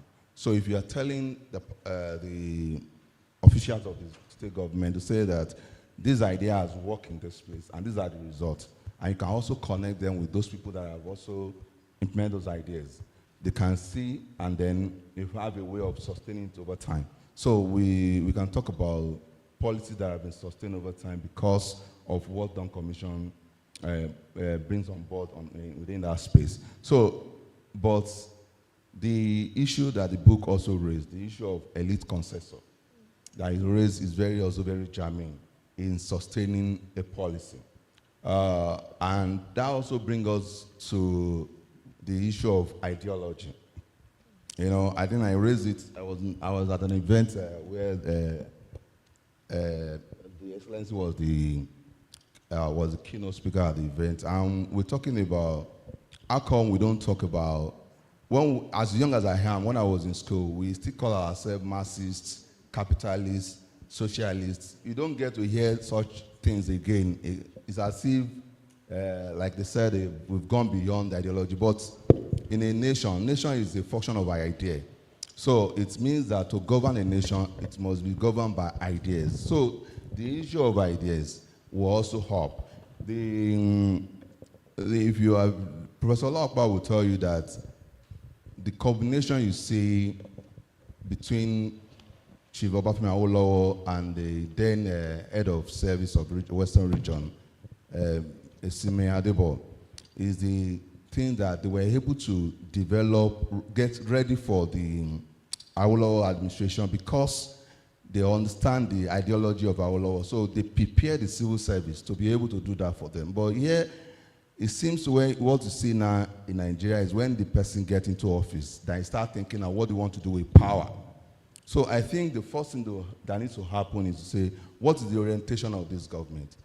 If you see what happened even in the last 10 years, we've had about APC government in the last 10 years. You find that the orientation of the government of the late General Buhari or President Buhari, the orientation is quite different from the orientation of Asiwaju's government. And this is one same party, it's the same party. So if you want to sustain policy, there's a need for ideology so that we know it is a market-driven political party, and so we can expect what to do, and the private sector will be able to also respond to it because they know that the party that is coming into government, this is their orientation. But you seem not to understand what the person that is coming to government is going to do until the person gets into government. And when he gets into government, you know, a lot of things that happen. Like somebody said, they don't think in government because there's no time to think. So it means that all the thinking should have happened prior to getting power. So people, Sorry, your manifesto. if I may cut you there. So if it doesn't happen before coming into power, is it lost? So hope? that's what will happen with what the His Excellency said. You use first 1 year to brainstorm, to mindstorm, and by the time you are done with that, second year is here, third year election starts. Even here in Nigeria now, the election has started quite earlier than. Okay, thank you. Thank you so much. We'll take a pause there. Indeed, the elections have started, and the parliament has already started. Then please allow me to interject. I have to invite one more panelist, Mr. Abubakar Suleiman, the most disruptive MD in the banking sector. Please, you have to join the panel. A goldfish has no hiding place. Please put your hands together for him. All right. That's the bank that has cancelled all charges. I'm not marketing you. I'm going to send you an invoice for that. Thank you. Thank you so much, sir. You're welcome. While you settle in, I'll just quickly ask His Excellency another question. I'm going to combine two questions in one in the interest of time. So 2 thoughts here.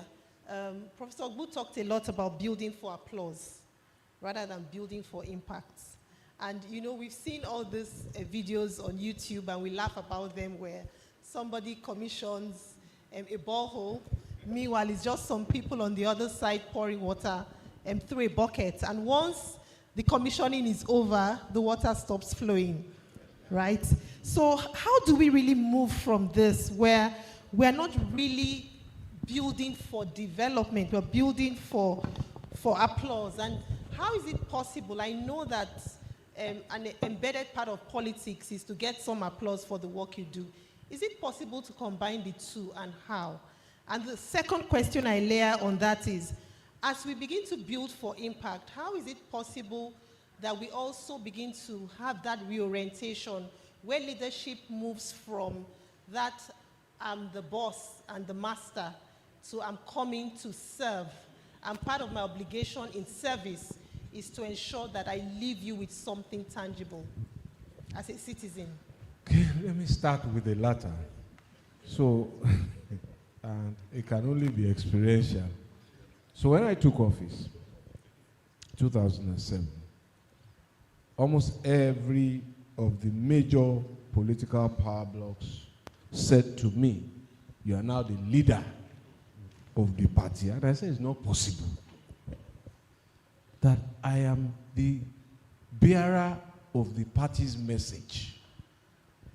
My job is to go and implement your manifesto. I can't be your leader. Maybe when I finish and you feel that I have done well, then you can elevate me in the leadership hierarchy. But for now, I am your servant and remain accountable to you. But that is a mindset that perhaps, and I was schooled and healed in the presidential political system as an undergraduate.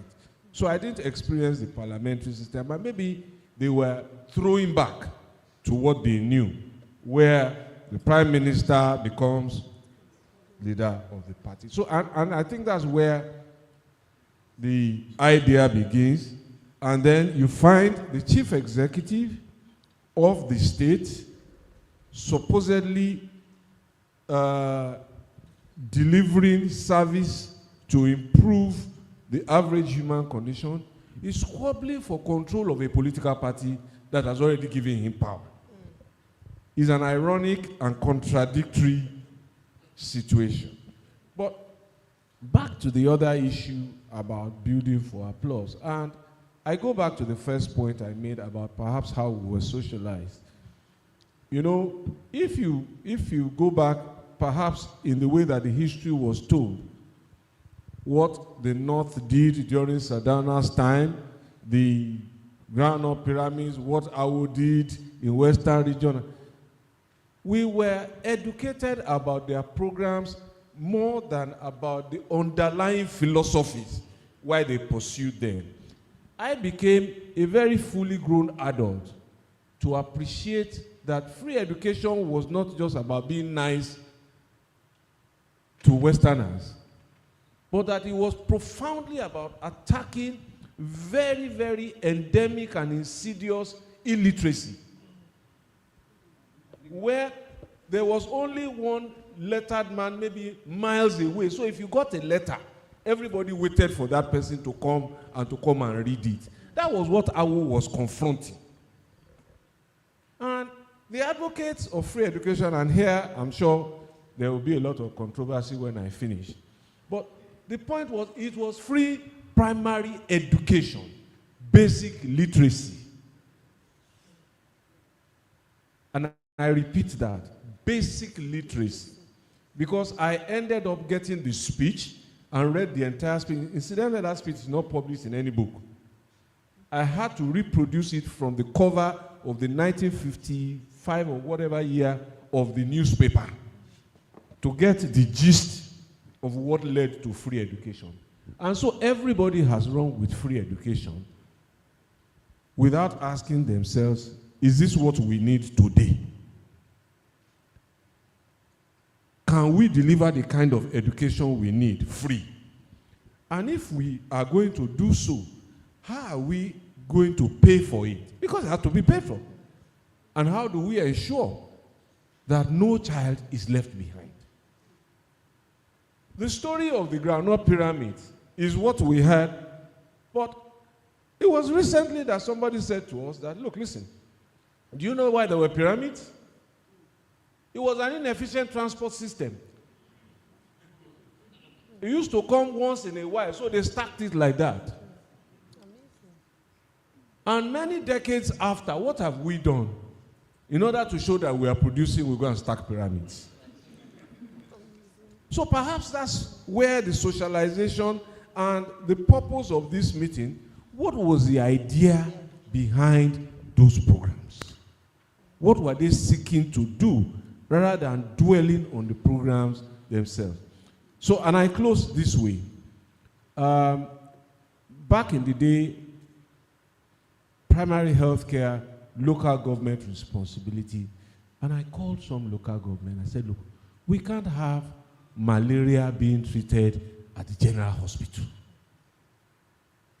So we had 245 primary health care centers. Some had 1, some had 10, some had whatever. And I said, look, let's sit down and develop a plan about how this is your responsibility. But can we collaborate so that at least each local government in Lagos has one 24-hour primary health care center?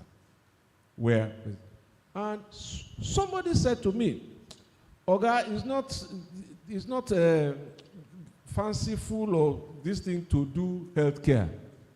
I said, are you serious?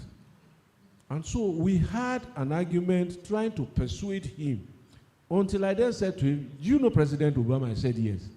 Do you know why he's been re-elected? He said, no. He got over 20 million people into insurance cover for Obamacare. So, and I said, who are the most loyal voters anyway? Women. So if hospitals work, who are going to be there? Their children. And they said, oh, we didn't see it that way. And the rest is history. Thank you so much for that. That example brought the answer to light. I'll come to you, sir, briefly.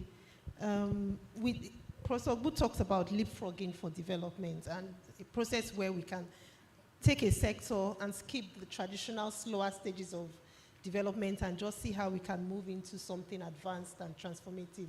What are your thoughts about this in the context of Nigeria? And are there tested models? If this is something you think could work for us, are there tested models you can share? Okay, thank you. Prof, let me start by saying that the first day I ran into you and we started talking, I almost had goose pimples. My non-intellectual approximation of your book was that I described that there are 2 types of relationship you can have with your country. Either you see your country as your father, your parent, that is responsible for you, or you see your country as your child that you are responsible for. If you're lucky to have grown up in a matured country, then it acts as your parent. It has the capacity to provide for you, and so you have, you're entitled. But if you are in a country that is in formation, you must adopt the attitude of, I am the parent. This country does not have the capacity to provide for me, and we must sacrifice for it. So thank you for putting this in a way that more intellectual people can agree with, because nobody would have agreed with me. Thank you for that. Regarding the question you asked, it's a very dangerous conversation to have. It's a double-edged sword. On one side of it, the idea that you can leapfrog has often been misunderstood to say that certain fundamental processes can be ignored. So for instance, there is no universe in which you can make the things you need in the modern world without having a sound foundational knowledge of science and technology, without having a capacity for research, and without translating that into a manufacturing base. It doesn't exist. The things that we like, from our shoes to our phones, cannot be made without science and technology, without research. And so whenever we have that conversation, I always start with that. The reason why the urban market has not been able to grow the labor market and the employment market is because the urban market has not been able to grow as a market. It cannot grow as a market until the quality of what comes out of Aba and at the price at which it comes out matches those who are spending millions of dollars in research on shoemaking. It's as simple as that. I once tried to intervene in the urban market by bringing Aba and Kano together. We went into the urban market, we took one of our branches, and we turned it into a place for the display of both finished leather and goods, so that people can walk into a bank branch kind of environment, air-conditioned, light power, and see the goods in a proper setting instead of in the market. And then we went to Kano and we tried to help them bring in energy by turning their waste to product. Unfortunately, despite all of that, the technology for manufacturing that exists today meant that Aba's market was limited to the continent. They export a lot on the continent, but when you export on the continent, you earn the continent kind of margin. Those margins are not enough, right? So science and technology. However, there are instances where leapfrogging is possible. The best example for me right now is Miva University, where we are struggling today with about 40 million people between the ages of 14 and 25, I think, that could be in tertiary institution. Maximum capacity, 2.4, 2.5 million, right? So we get 2 million people trying to get in, and we can take in 500,000 or less. There is no universe in which we can scale that. Certainly not with government funding. As His Excellency has said, there is only so much money available for us to provide tertiary education. And even private sector funding at this point will take time to grow. So Miva University, we, thanks to NESG, a lot of work was done with NUC, and the Open University became a thing. You know, first it started with the transnational university policy, and then we now have Open University. Less than 2 years later, I sit on the board of trustees of Miva, and we would likely get to 20,000 students in 2 years. Imagine what it took. In 1970, the entire student population of all tertiary institutions in Nigeria was 19,000. In 2 years, Miva can put 20,000 people to learn. And the way we've designed it is we are placing these people in places of work. So they are in Sterling Bank today, interning, learning. After 3 years, they graduate. That is leapfrogging. I don't have to send people to school for 4 or 5 years to have degree in social sciences or in banking and finance. But that cannot replace me having people in the university doing science, doing engineering, having the laboratory, and having professors there writing. That is not something that you can leapfrog. We must do it the right way.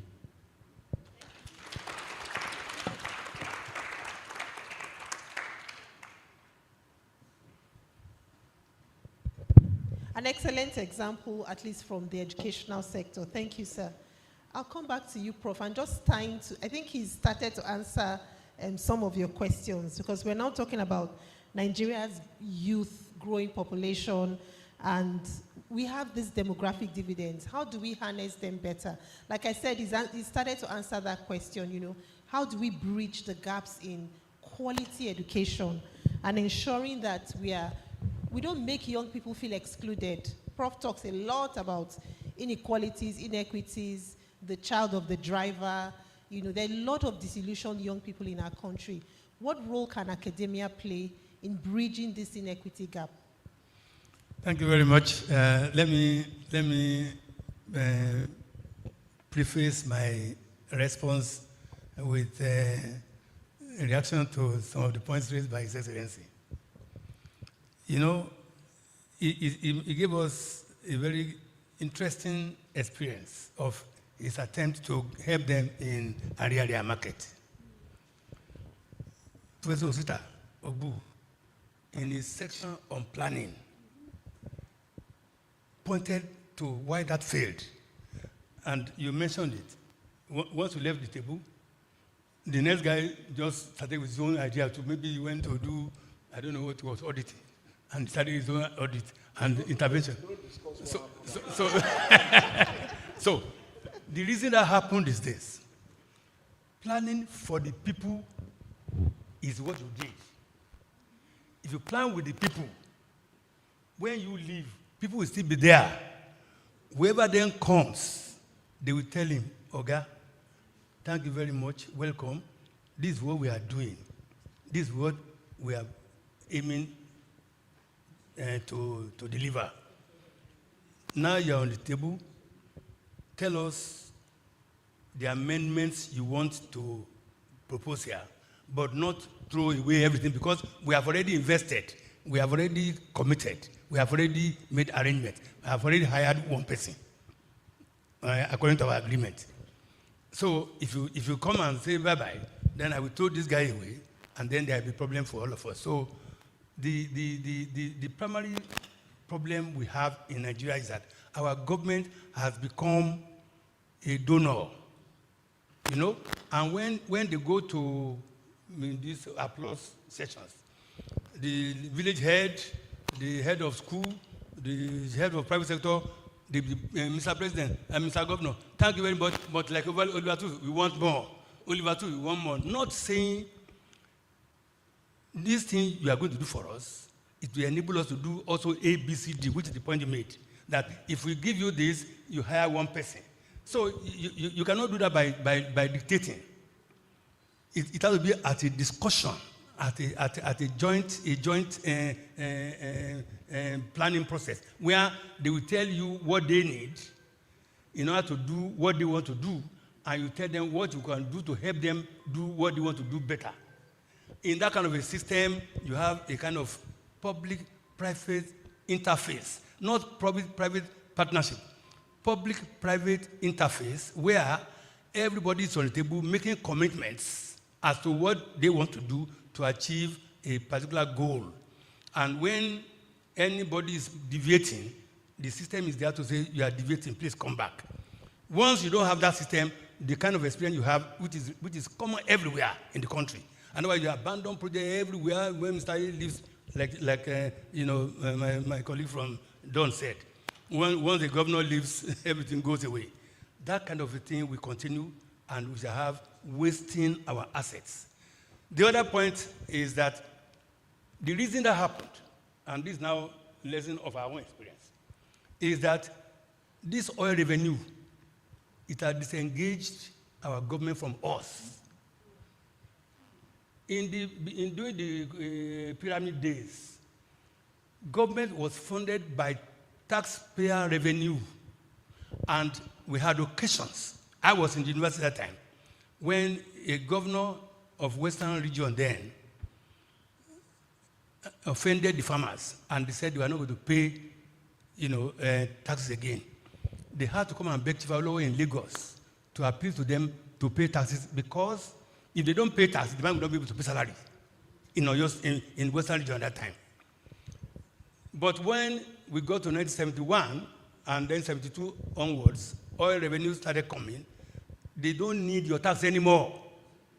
It is whatever is everybody now rushing to Abuja to go and build FAC. Everybody shouting. The whole nonsense we are facing everywhere now is because of that. Everybody racing to a place to pluck. And when you pluck, you come home, you are then doing favor to your people.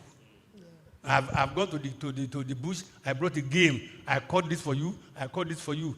That is the work we are now having. And that's why you're going to find that our government will continue to be, a donor instead of our servant. So, down to your question.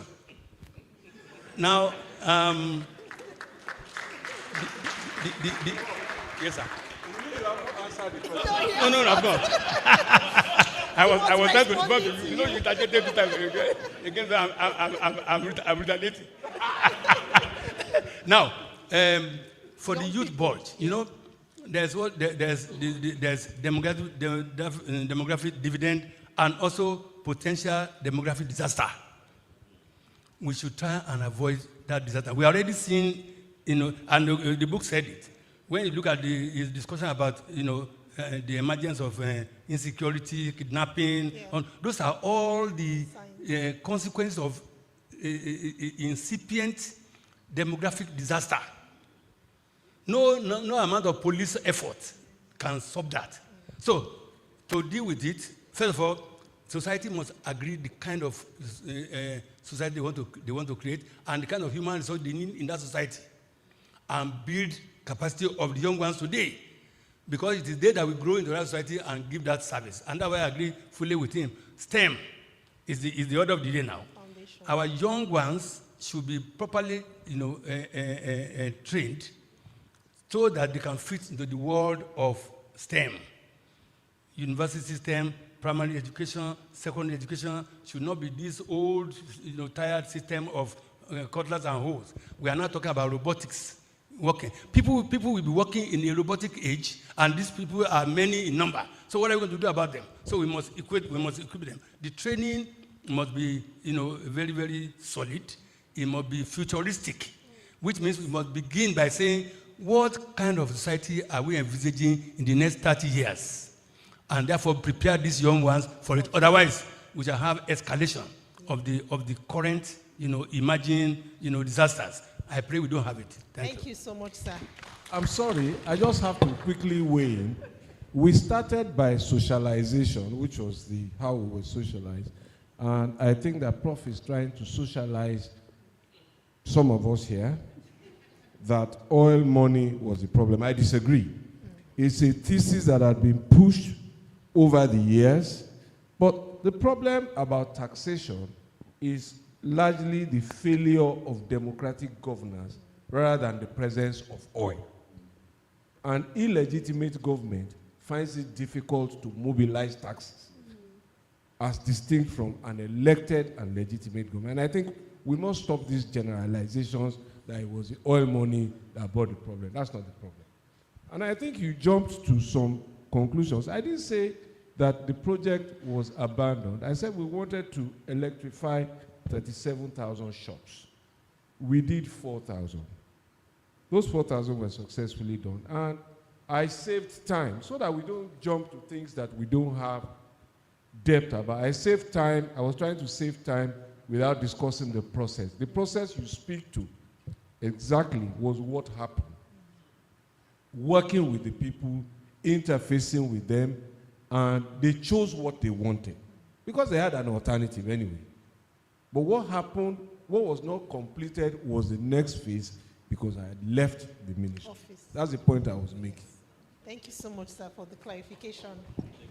So coming to you, Mrs. Adeyemi, just riding on the last thing that Prof talked about when he was talking about, you know, education. What does this mean also for MSMEs, where you have, everyone is talking about digital transformation, AI revolution, scaling digital solutions. What does this mean for MSMEs who are still really using low technology innovations to do their work? Is there a risk that we can leave some segment of entrepreneurs behind if they don't have the capacity or access to some innovation to scale their businesses? So first off is, let's also disaggregate the MSMEs because it's such a wide bucket that can include anybody selling, and if we're starting from the informal sector up to much more structured aspects of the economy.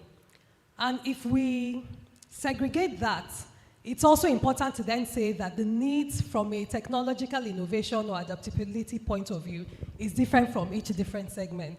So for somebody who is selling, a small business owner or somebody who is selling food or wares in the market, that needs to be very different from somebody who has a storefront. That needs to be different from somebody who has a much more established business. what's the role of technology innovation? Technology innovation is supposed to make anybody, not just even an MSME, be able to do things efficiently, effectively, or potentially even cost-saving things, whether, so if you look at a lot of small businesses, whether things around collecting payments, and we've seen what like POS payments have been able to do, in the good parts of it anyway, have been able to do to help to increase payments and the like.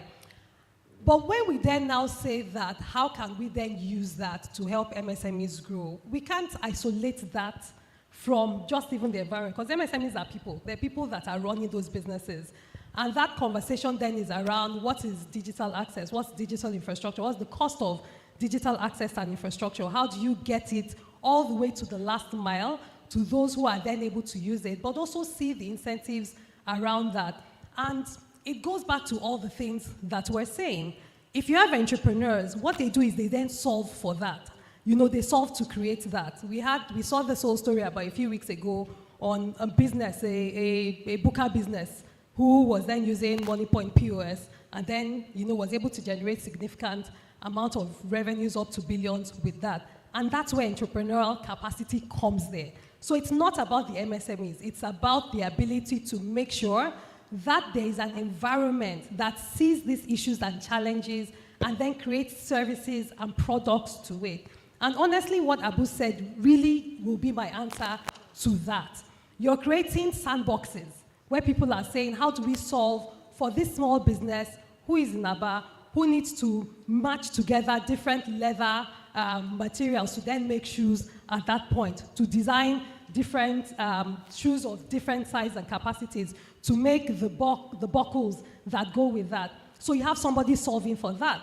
You have somebody solving for payments. You have somebody solving for even the low talent capacity that we have. So my recommendation is reframing that, not as MSMEs needing to do that. Because even when we look at other spaces, if you look at East Africa and the way USSD payments help to do that, we're seeing a lot of that also happening there. It's people saying that there's an issue. We have this large potential market of small businesses who have different needs. And when we then bring in innovation to solve that, it solves for them, but also creates market potential across board generally too. Thank you so much. While I'm going to ask Mr. Abubakar one last question. While we do that, please, if you look at the app, or there's going to be a QR code on your screen, there are some questions running through that you can just quickly answer as we continue to engage. And so I just want to ask this last question. One of the things Prof criticized in his book was a poor coordination between research, policy, governance, and action. And we've seen how all this has also impacted on the arguments we have around within the economic space about economic transformation. Are there some assumptions, are there some economic assumptions now that if we had better understanding from evidence, from research, that we should have retired? And how do we begin to bring a bit more alignment into how we're making evidence-based policy conversations happen? Okay, thank you. First, I will sneak in my own thoughts, and then I can answer your question. Whenever I hear people talk about how society needs to decide, and I look around the room, I realize quite often that the people in the society that can't decide, that have the knowledge, are the ones saying it. So when we talk about elite consensus, usually it is the elite talking about an elite consensus. And you would find that even in that room of 50, 100 people, they don't have a consensus. So how in the world are you going to build a consensus when there is no foundation for a consensus? So for me, please, if you are smart enough and educated and exposed enough to know that there is a need for an elite consensus, you shouldn't be saying it. You should be building it, whatever that means for you. So that was what I wanted to sneak in, hopefully to poke a couple of us. And next time when we talk about it, we'll pinch ourselves and say, where is our own role in consensus? The triple helix, I 100% agree that the idea, first and foremost, that research, innovation would always happen on the campus and in the university, and then industry will go there to get it. I think that idea is falling apart. The greatest innovation that we've seen in this country didn't happen at the campus. It didn't happen in a lab. It actually happened in a workplace. meaning that we need to find a way to bring in the people who have the depth of research, the knowledge to participate into the workplace.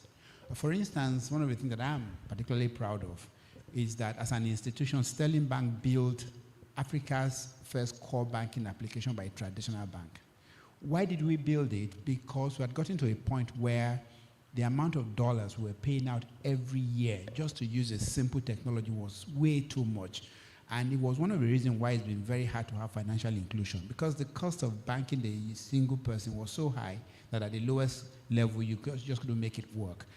But what were the innovation? It happened by people who were either working in the technology space or bankers. Some of them had PhDs. Some of them were Nigerians working abroad. But it was the workplace that brought together these people, and then they created something. So let's start to think about every workplace as a place for innovation, as a place for creativity. It doesn't take away the need for academic rigor. We just need to bring the rigor into the workplace. And that also then rounds up with the idea that the campus is the place to educate people. Yes, a lot of education happens on the campus, but we can accommodate 10 million Nigerian youth today in the workplace if we can convert it to a school. Why can't we convert it to a school when it has power, it has light, it has cooling, it has internet connection, it has the presence of faculties, experienced people who have the education and can pass it on, and then now that we have technology, we then connect them to the classroom. There's no reason why we shouldn't start to change our mind as to where things happen. Finally, we also still have this idea that the government is responsible for tertiary education. I think it's one of those things that the people that suffer from it the most are the ones that will fight you when you talk about it. What do I mean by that? Government-funded tertiary education is for the top 5% of Nigerians.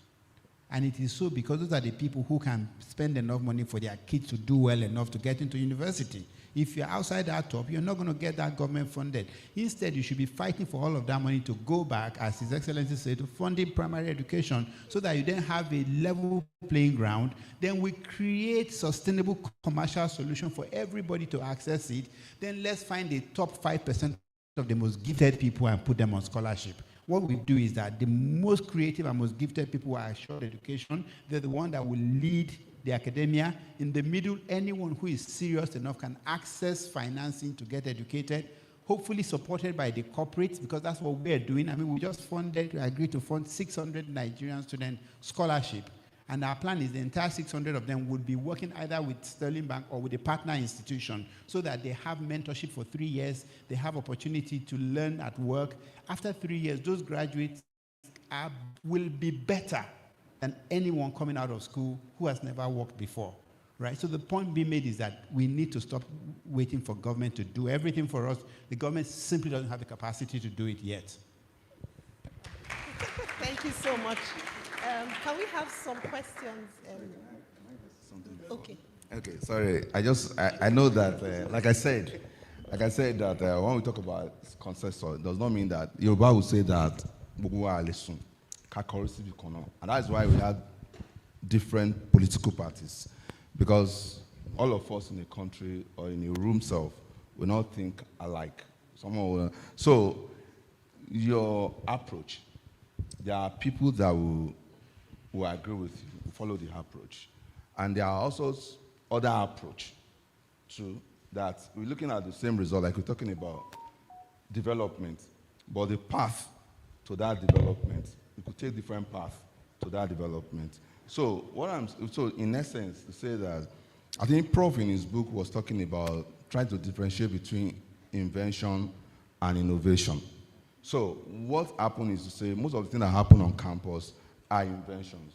And so I don't know whose fault is that, the inability to bring those inventions to the marketplace is where the problem is. Not that some things are not happening on campus. And then secondly, the issue about the students, government not funding the students. I agree with you that government should spend more on basic education. But funding university is a must. Like Prof said in his book also, that you funding research. And even Harvard is a private school, right? And recently, President Trump was saying that he was not going to give them the money that government was giving them for research, for invention, so that the societal problem, they can invent And the marketplace, there's no way the marketplace. I work, and I work from 9 to 5. I don't know how many books I can read when I get back to home, how many research I can do in the library, when I were or in the lab. So let us not take away the need. What is government funding? That's the most important thing. So what is government funding in school? But it cannot take the hand of school. You talk about developmental state, and that is it. It said leadership in the book. Said development is about leadership responsibility. Government is taking the role here, not to fund as in student can pay, but research. For our professors, for our researchers to be able to do things, to invent things that can bring to the market for innovation. We should not encourage government to say that, oh, don't look at government. We must continue to look at government to fund education for development. Thank you. Just 1 second. One second. Okay. Thank you very much for that practical. This position was what was sold to us in 1986 up to now, that the social content of primary education is very high. So government should invest in that and let private people who will get the benefit of higher education pay for it. So government should not be subsidizing. In fact, government should withdraw. We are even told that government should get out of tertiary education completely. Yeah. Fortunately, when the consequences started showing up, they reversed themselves there, but we are still holding on to it here. The truth of the matter is, invention, like has been said in the book and by my colleague there, invention and innovation, they are two different things, but one has to precede the other. Invention must precede innovation. The space program, I always use that as an example. The space program that we are talking about today, now you are having Elon Musk and all kinds of people, roaming around in space. In 1960, if you go to Museum of Science in Washington D.C. today, and there's a recording of a statement by John F. Kennedy that never again will any country beat America in space. Why? Because Soviet Russia just beat them to it. And government invested heavily into it. And they conquered, they joined and got the moon, and then they started going to other planets. Today, the American state is the one investigating the deeper space, Saturn, Pluto, and all these people who are now making noise that they are now in space program. They are just roaming around the moon. So if, by your philosophy, you say, oh, they are the ones doing the thing. They are not the ones. They are just the ones working downstream. The upstream frontier issues are business of the state working with the intelligentsia. So please, let us not market this idea. Thank you. Thank you, sir. I think I should correct something so we don't build on it. I specifically said that the top 5%, I use 5% as an example, of those that have the capacity should be funded by government on scholarship. I didn't even say on a loan. No. I'm talking about how the university gets funded. The people who are doing deep research are the most intellectual, right? It's not the average person, it's not in banking and finance. I'd already specified. And secondly, just to be clear, there's a difference between funding research and funding tertiary education for the individual to get employment. Even when they say in 1986, government did not stop funding. No. What happened instead was that government continued to try to fund where it didn't have the capacity, and it destroyed tertiary education. Because what we had as tertiary education when we were funding 20,000 people in 1970, and what we have now with 2.3 million people, mean that we were sending numbers and no output. Yeah. Research should be funded. I am funding 600 scholarships, not loan. I do believe in funding education, but let's not fool ourselves that the 230 million people like this government can fund tertiary. And when they don't fund it, let me tell you what you end up funding. Not the best. You end up funding the most prepared. The most prepared are people who can pay for lesson teachers, who can pay for miracle center, whatever it is. So it's important for us to focus on quality. Yeah. Invention cannot come from quantity. Right? And that is what we must do. So I just wanted that clarity. We're on the same page. Thank you so much, sir. Thank you. There's so many things to unpack. But let's turn it to the audience. So if you have a question, and the question could be for a distinguished panelist or for Professor Ogbu, please. All right. Okay. Please. So, questions. 1, 2, 3. Questions. Yes, Don't tell us what happened in questions. 1642 or 1735. Okay. Please tell us your name and ask your questions. Yes. So So we'll just where do we start from? in this order, 1, 2, 3. We'll All just right. take. Can we have an usher, please, to pass the mic?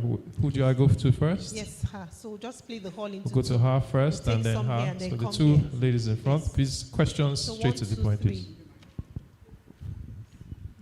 Thank you so much for the rich food we have eaten this evening. Food for the soul and the spirit. My question, 2 questions. We know that Africa is the cradle of mankind. Where the first human beings that walked the earth were Africans.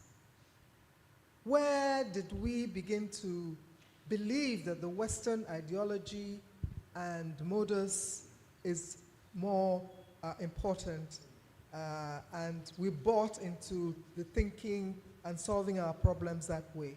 Those first Africans challenged the most critical areas of development. They conquered the earth. Where did we lose it, and how can we bring it back? That's one question, and that relates to current debate on constitutional reform, whether we restructure or we do not restructure.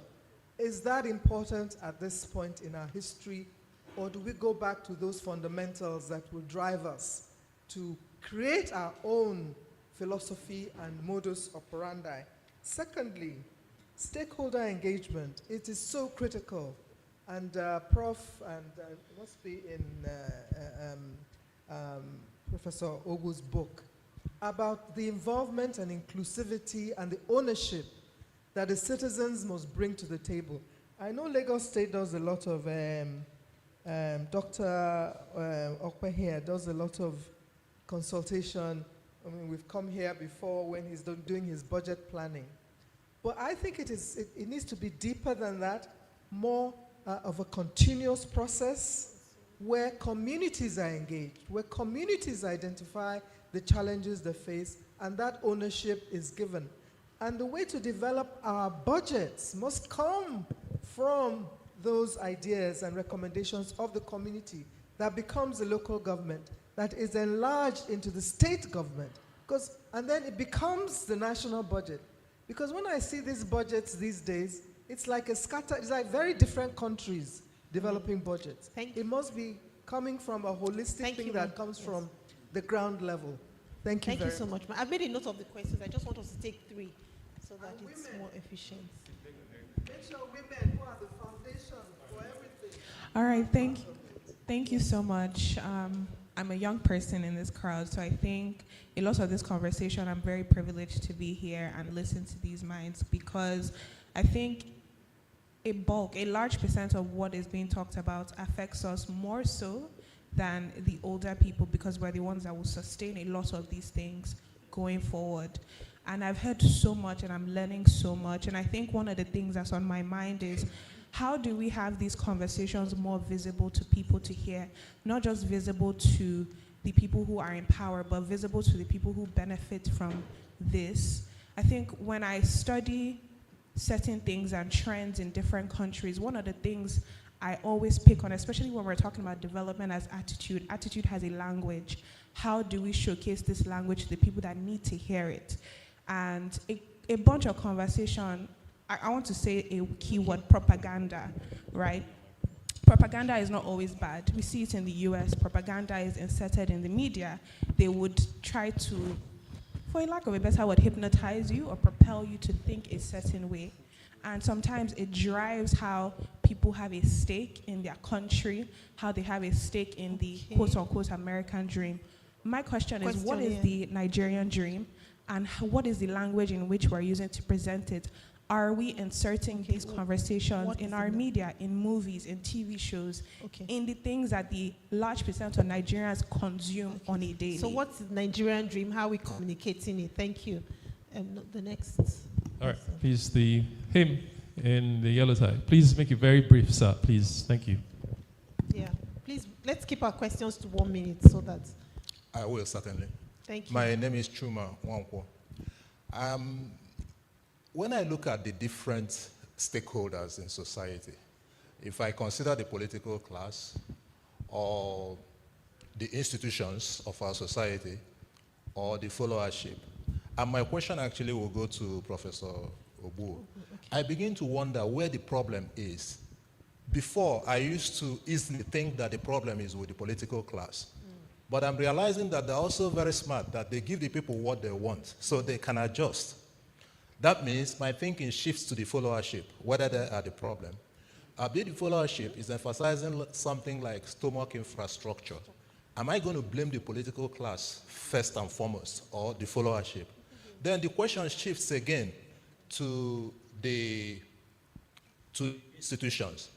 There are many of the institutions we can look at. We've addressed the academic institutions and the rest of them. But if you look at the electoral institution, not just in Nigeria, in the last 2 to 3 years, many African countries went through elections. Sierra Leone, Ghana, Mozambique, Kenya, South Africa, Nigeria. In all these places, the count was disputed. Except for tiny countries, Botswana and Mauritius. That's where the count was not disputed and the transition was much smoother than the other countries. So I begin to look at the institutions again. So where does the problem lie exactly? So to Professor Obu, which one from experience or from your research work can we turn around quickly, faster than the other two? Okay. Thank you. Thank you so much. So we'll go to Prof quickly so we don't lose. Yes, to this, yeah, I think, first of all, we have a question about where do we start believing that the Western ideology is more important? Should we be talking about reforms or go back in history and really understand constitutional reforms? Or should we be talking about restructuring or going back to history to really understand where we're coming from? And then the second question was actually a comment, but the third question was about the Nigerian dream. What is that Nigerian dream and how are we communicating it? And finally, where does the problem lie and where is institutional, where would we have, where can we catalyze transformation quickly? No, I think the question is not just for me. Yes. This rich array of intellectuals on the panel will also weigh in. Let me start with her very important question, which is dealing with issues of we as the cradle of civilization, where did we get it wrong and what happened? By the way, if you have an opportunity, travel to Cairo, Egypt, and take a trip around the museums and the pyramids, and you begin to understand the African contribution to civilization. A Nigerian went to a conference many years ago in London, and they were talking about Western civilization, and he quickly jumped in and challenged them and said there was nothing like Western civilization. It is a global civilization. Each civilization contributed something that another built upon. If writing was not, discovered in Egypt, if mathematics was not there, if the architecture was not there, all these things is a build-up on what we had. But I think Nana was asking me that question, but I don't think we got to it. When they came, meaning the Westerners, and said everything you knew were wrong, illegal. By the way, we were breeding gene, what do you call it? Making ogogoro. And they said it was illicit. And we accepted that it was illicit. How? This was a gene.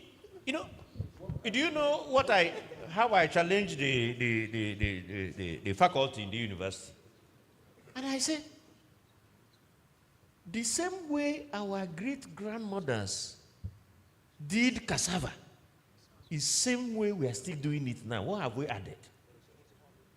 How come they understood that cassava had cyanide and therefore needed fermentation and so on to be removed. We had knowledge. We knew how to treat certain diseases. But we did not understand that colonialism came with the Bible and market. They wanted to spiritualize you, but they also wanted your goods and services. And one way of doing this is to conquer the mind. They conquered the mind.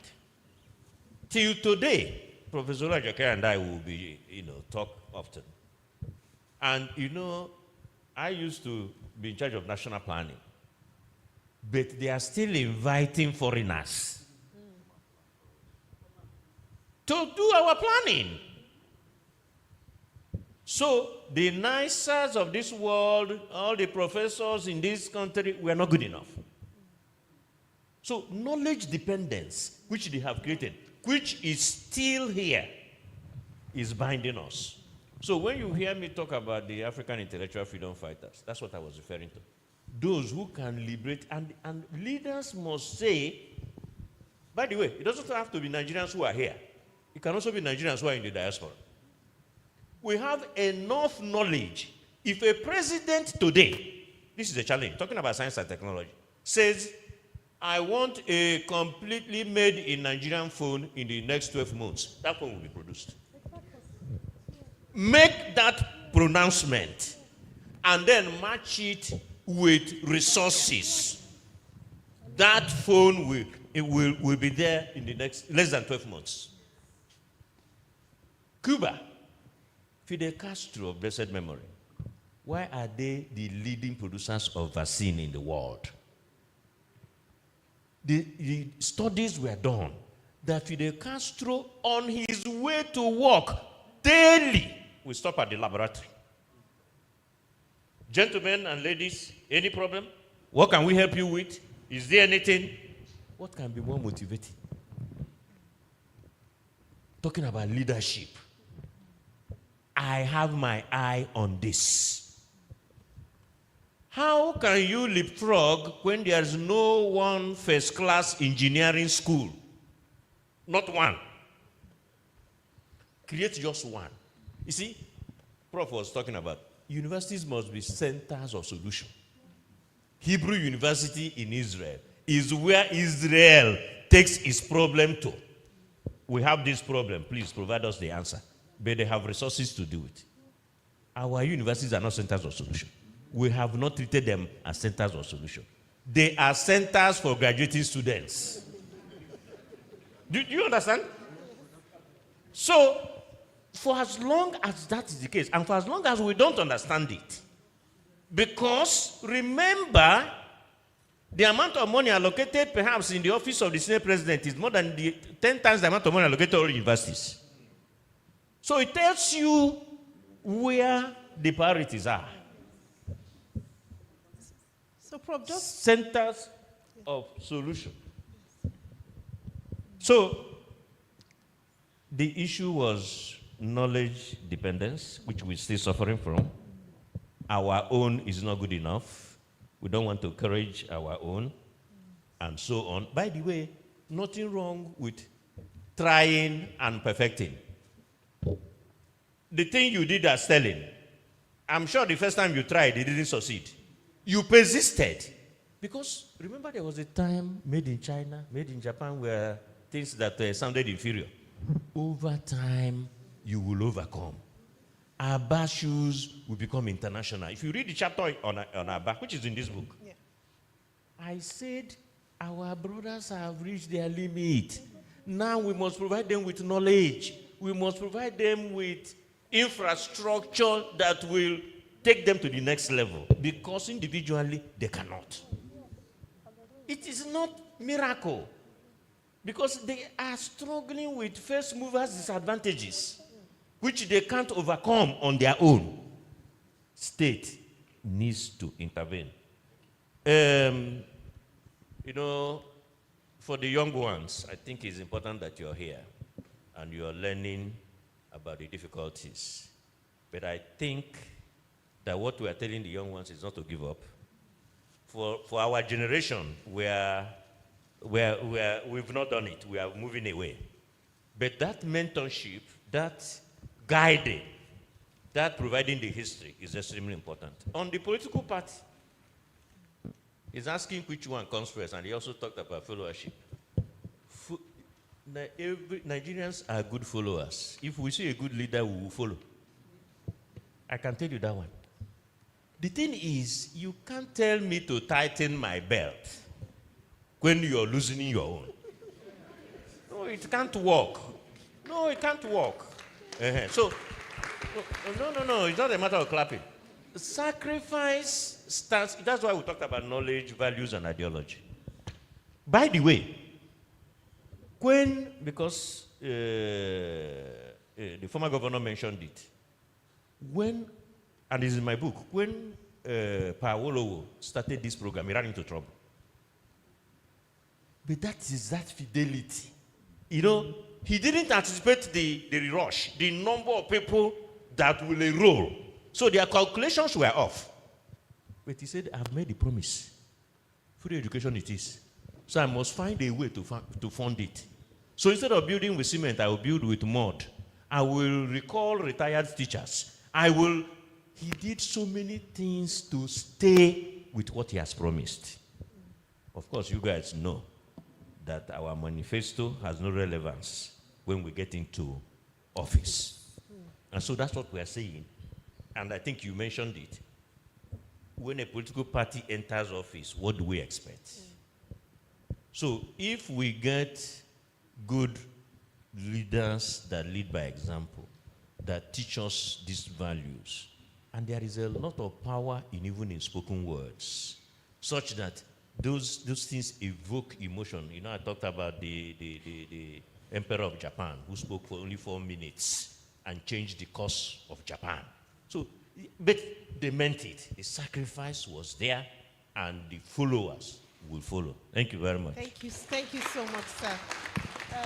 Your Excellency, there's a question for you, and it says, as a respected statesman known for your impactful leadership, how can continuity be effectively institutionalized in governance to ensure that developmental initiatives are sustained and truly deliver long-term benefits to the people?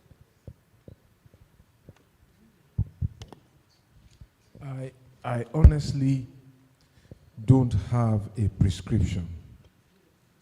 So let's be clear. Some of the enduring policy and program results that we have seen have come from very long tenured services. So let's be clear. And my view is that public service is a public trust. You have no personal ownership of it. So it's like a second-hand car, you inherit it, make the best of it, fix the wheels, drive it as hard and as fast as you can. When you get to your destination, as you must, park the vehicle. Because even in your own family business that you pass on from one generation to the other, you can't legislate that your children will have fidelity to the practical foundations upon which the business was built. And they will tell you, Daddy, look, I want to change this. If you don't like it, you better take this business. Let me go and run my own. And we've seen that it's not a Nigerian thing. It's a human thing. Especially, these are one of the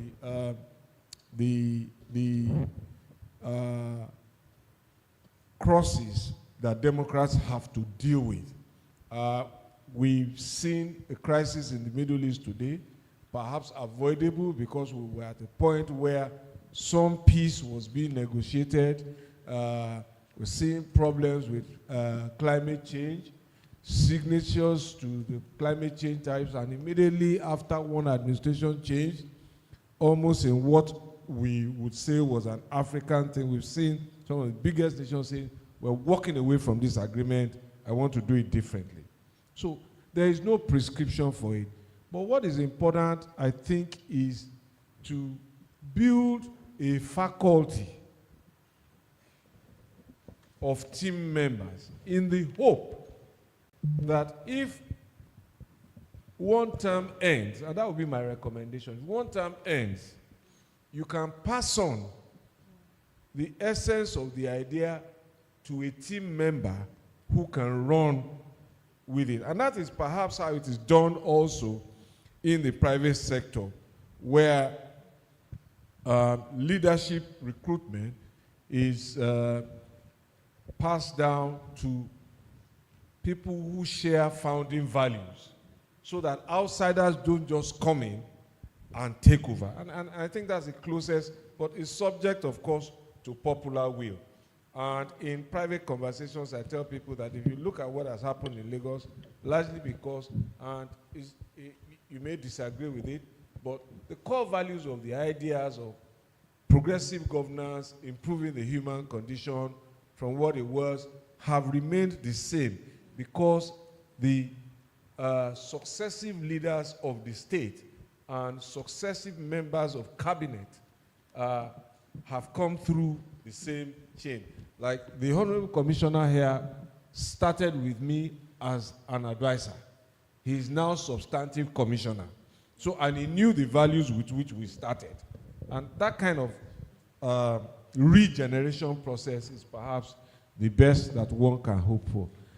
It may be my last moment to say, my last opportunity to say anything here, so it will be invidious of me not to thank the NESG for inviting me, and not to thank Professor Ogbu for his very seminal work and the thoughts there, and perhaps to suggest that if there is a way that the NESG can ensure that every governor, every legislator, and as many of those who take leadership responsibilities in critical areas of government get to read a copy of this book, it would have been knowledge shared and knowledge moved forward. Thank you very much.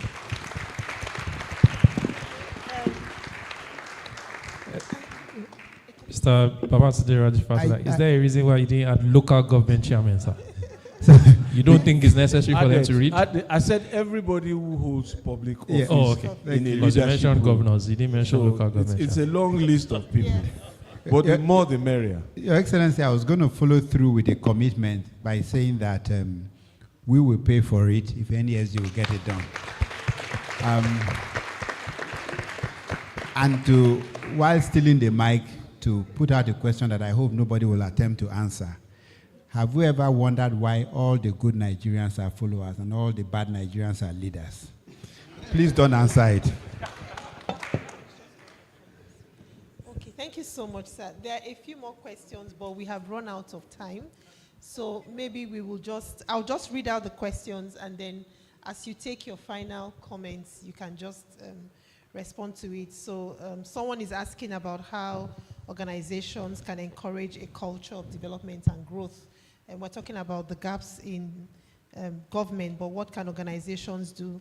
Someone else is talking about what practical ways government can address the neglect in academic institutions. And somebody is also asking if what government can really do to bridge the gap in research and development by looking at funded academic positions for MSCs and PhDs, as we see in developed countries. So I will start from you, sir. One last word, and you can. Okay, I will leave what government can do for government.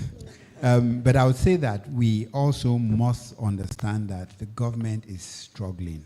And until it stops struggling, no matter how much we think they can do, it won't happen. The alternative is for us to do what we can in our private space. Yesterday, I had a meeting with a professor who had come in from BUK. He's spending the next year in Sterling Bank, right?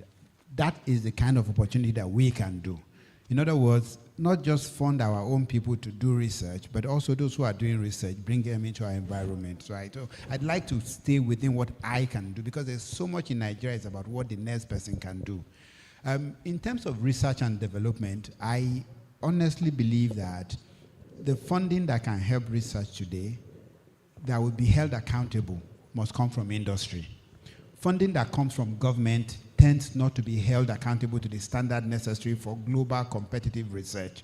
Or let it be a co-funding. If government puts $1 million down, let a private sector organization or an industry put the equivalent amount down, then we can push through to get innovation that is necessary for industry. Thank you, sir. Okay, let me just write on that. And my own point is to say that I think we should advocate to governments, or we should talk to governments, because I believe so much in developmental states, like the Prof put in his book. Government must take the lead in propelling development of a society. So I would say to government to say that don't privatize social services. Let the private capital run the private businesses. There are things that government, there are money, the resources is scarce in government, quite all right, but there are things that social services that government must provide. They should provide those ones and let private capital pursue private businesses. There are private businesses, I don't want to mention some of the procedures, it doesn't need controversy, but there are private businesses that you find private sector to fund, and let government focus on social services instead of privatizing social services and then socializing private business. Thank you. Thank you so much. So 2 things for me. I think that beyond also taking this conversation to government, to different parties in government, he's taking it to schools. He's taking it to, and to the question that the lady said, is that this conversation must happen in schools, post-secondary schools, universities, and whatever the tertiary levels, because a lot of young people don't have the context of history, don't have the context of what has happened to date. Yesterday, we were debating on the topic of a research that we're doing, and older people were saying, oh, it should focus on industrial reawakening. And the younger people were saying, no, have we ever had an industrial growth at all? So this conversation, I think, also should extend to universities at one. And then speaking of that again, is the role of teachers.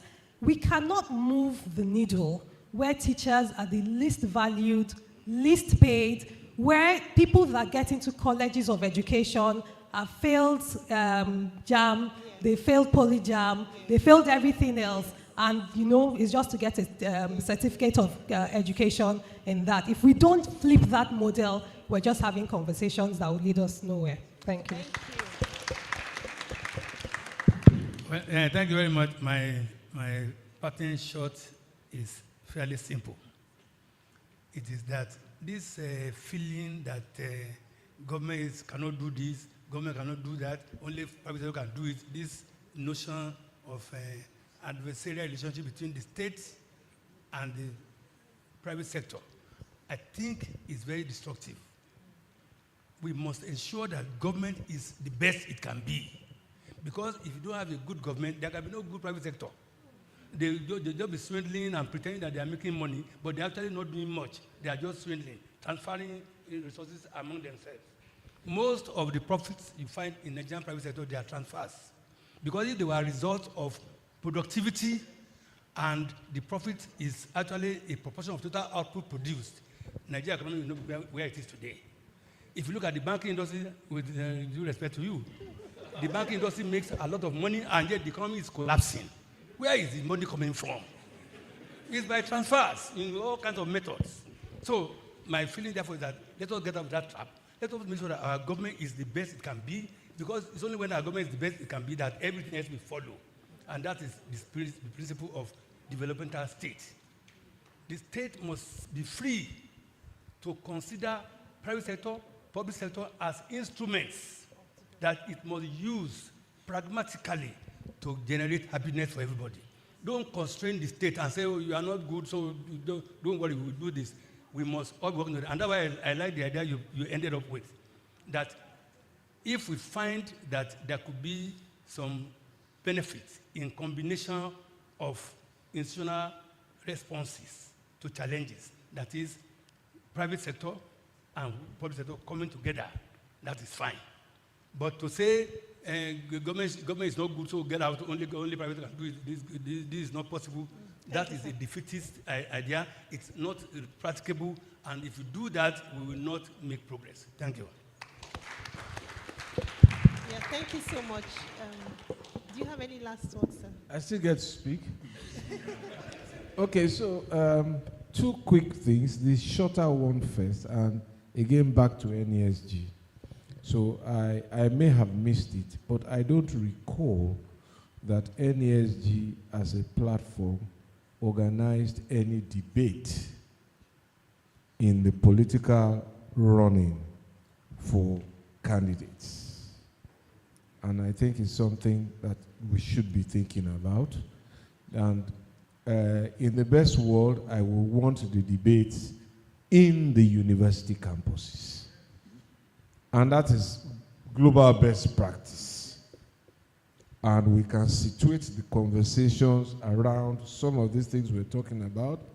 And the people who are most impacted by the political outcomes can listen to the people who are asking for their votes and make a most informed decision about which candidate to go. Which takes me to, as a candidate in my first term, I did 11 debates. 11. In the second term, I did 7. And I know the value it brought on and the focus it helped me get onto my job, because it was almost a shameful thing to then promise things to people and not do it. But let's move forward. And I close this way. I've talked about, and I think this is the whole concept, what is our ideology, what is our national creed? And I think this perhaps will be the best big step, the next big step to take. How do we fashion a creed that, if is not unanimous, is majorly accepted as the direction in which to go? And it takes us then to some of the things you have alluded to. What should be, what does the Nigerian nation value, hold, what kind of value does the Nigerian nation hold for its professionals, teachers, engineers, law enforcement officers, and so on and so forth? And around that kind of ideology, we can then begin to build a future. My friend in Sterling Bank has said, well, when the elite start pointing fingers at tasks that should be done by the elite, it is they who should do it. So I think that Prof's book and this event provides a startup moment for finding what the Nigerian creed should be. So if it is NESG, if it is Prof, I've shared my number. If you convene the meeting to find a Nigerian creed, I will contribute my little bit. Thank you very much. So on that note, thinking about what the Nigerian creed should be, we have come to the end of this session. I just want us to say thank you so much to our distinguished panelists. Thank you very much. Before you all leave, please close the gaps in between you all as you stand, please. Please close the gaps for a photograph. And sir, Mr. Fashola, again, I want to spar with you. I hope that the debates that you talked about should include those running for local government offices. Yes, our local government chairmen are supposed to be the most important. And you know why I'm harping on local governments. Thank you. I was about, don't worry. Ladies and gentlemen, please let's welcome Dr. Mrs. Ugu, who has been here all evening, seated. The very young and darling wife of Prof, who's been doing a great job. As you can see, she's 22, turning 23 next month. Yes. So it is okay to say that Prof is a cradle snatcher, or to say that he has started development as an attitude from the home. Thank you very much. Please. You save this dinner. All right. Thank you very much. Thank you. Thank you very much. We'll take a closing remark from this. Shall we all please stand? We've been sitting for 2.5 hours, 2 hours, 30 seconds, 2 hours, 30 minutes, 41 seconds.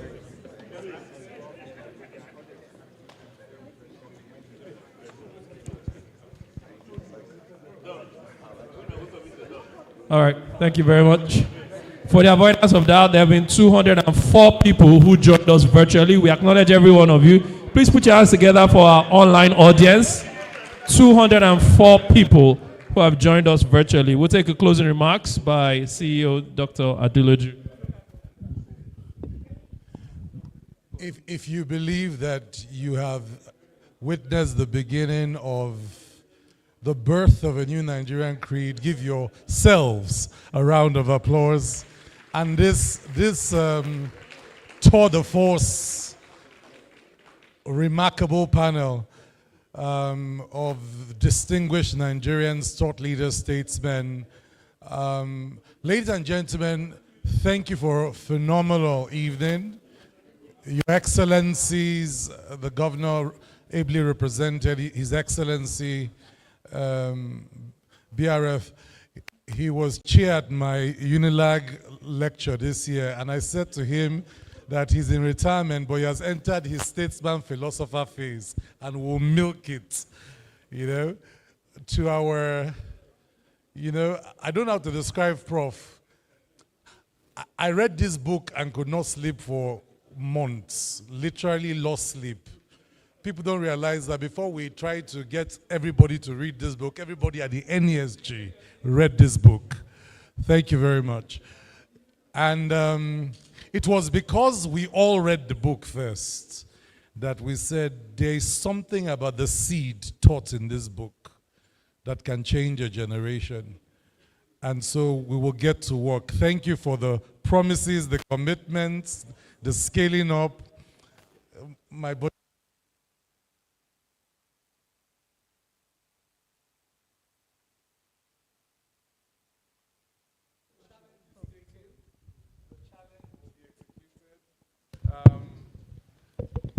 And in closing, it's just to say we've had a wonderful time. The videos will be online. The online audience have been with us in the start, and we want to thank them for joining us. But it's to wish everybody Godspeed as you go. This is not the end. In 2 weeks, we're in the north.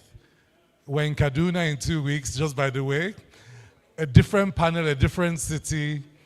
And we're going around, and the concept of this development as an attitude, as you can see, is challenging us to do what is necessary to build a nation of our dreams. And so again, it's thank you, gratitudes, and look forward to the locations coming near you, if it hasn't come already. By the way, we were talking this morning, we're going to insert the development as an attitude sessions. We're signing an MOU with the Dawn Commission to deliver a Nigerian Economic Summit, Southwest Edition. I think the MOU is ready. So thank you so much. We're going to carry subnationals and local governments along. And so Prof and I were discussing that once the Nigerian Economic Summit, this regional editions begin, that we would make sure that there is this development as attitude component, so we're changing mindsets while discussing economic development along. And so this is only going to get bigger, better, deeper. And to the philosopher, statesman, His Excellency Fashola, I'll hold him to this building a new national creed, because we will take it that far and further. And to my brother, Mr. Abubakar, Dr. actually, Abubakar Suleiman, many of you don't know, yes. And by the way, with one of the most profoundly thoughtful theses I've read in my life, just to say thank you for your support. To the newly minted Chief Economic Advisor to the Governor of Abia State, Dr. Adrian, get up and just take a bow. Just wave. We thought, Professor Franklin, lovely seeing you. You know, and if I go on and on, Professor Jakare, one day we will bring you back to a hall like this so that you break down developmental state public-private interface framework, because there is no mind in Nigeria on that subject like him. And while you're here, we will milk that also. So thank you, ladies and gentlemen. Thank you, distinguished panelists. Thank you, and Godspeed. Have a safe trip home. And lastly, you know, give our master of ceremony a hand for managing a difficult, you know, when you come and you're not sharing food, it's just knowledge. You need somebody to navigate you through. So my brother, you know, JB, just thank you so much for the things you do, and over to you. Thank you very much. So if you've gotten copies of the book, Prof is going to autograph them, and you get the opportunity of a photograph with him. So people who have gotten copies, if you haven't, it's available downstairs for 14,999 naira only. 14,999 naira only. So please get a copy of the book, get it autographed, get a picture, and we have some refreshments downstairs. You've been a fantastic audience. See you in Kaduna in 2 weeks. Bye-bye.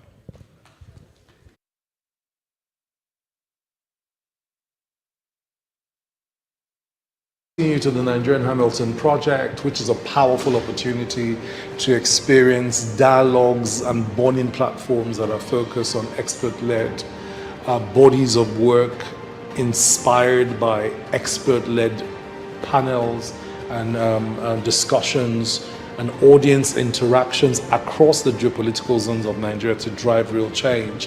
The Hamilton projects are designed based on the Alexander Hamilton National Dialogue Framework, which seeks to mobilize citizens and experts to discuss developmental issues that are transformative in nature. The very structure of the dialogues being that we will not be having it in our traditional locations at the NESG.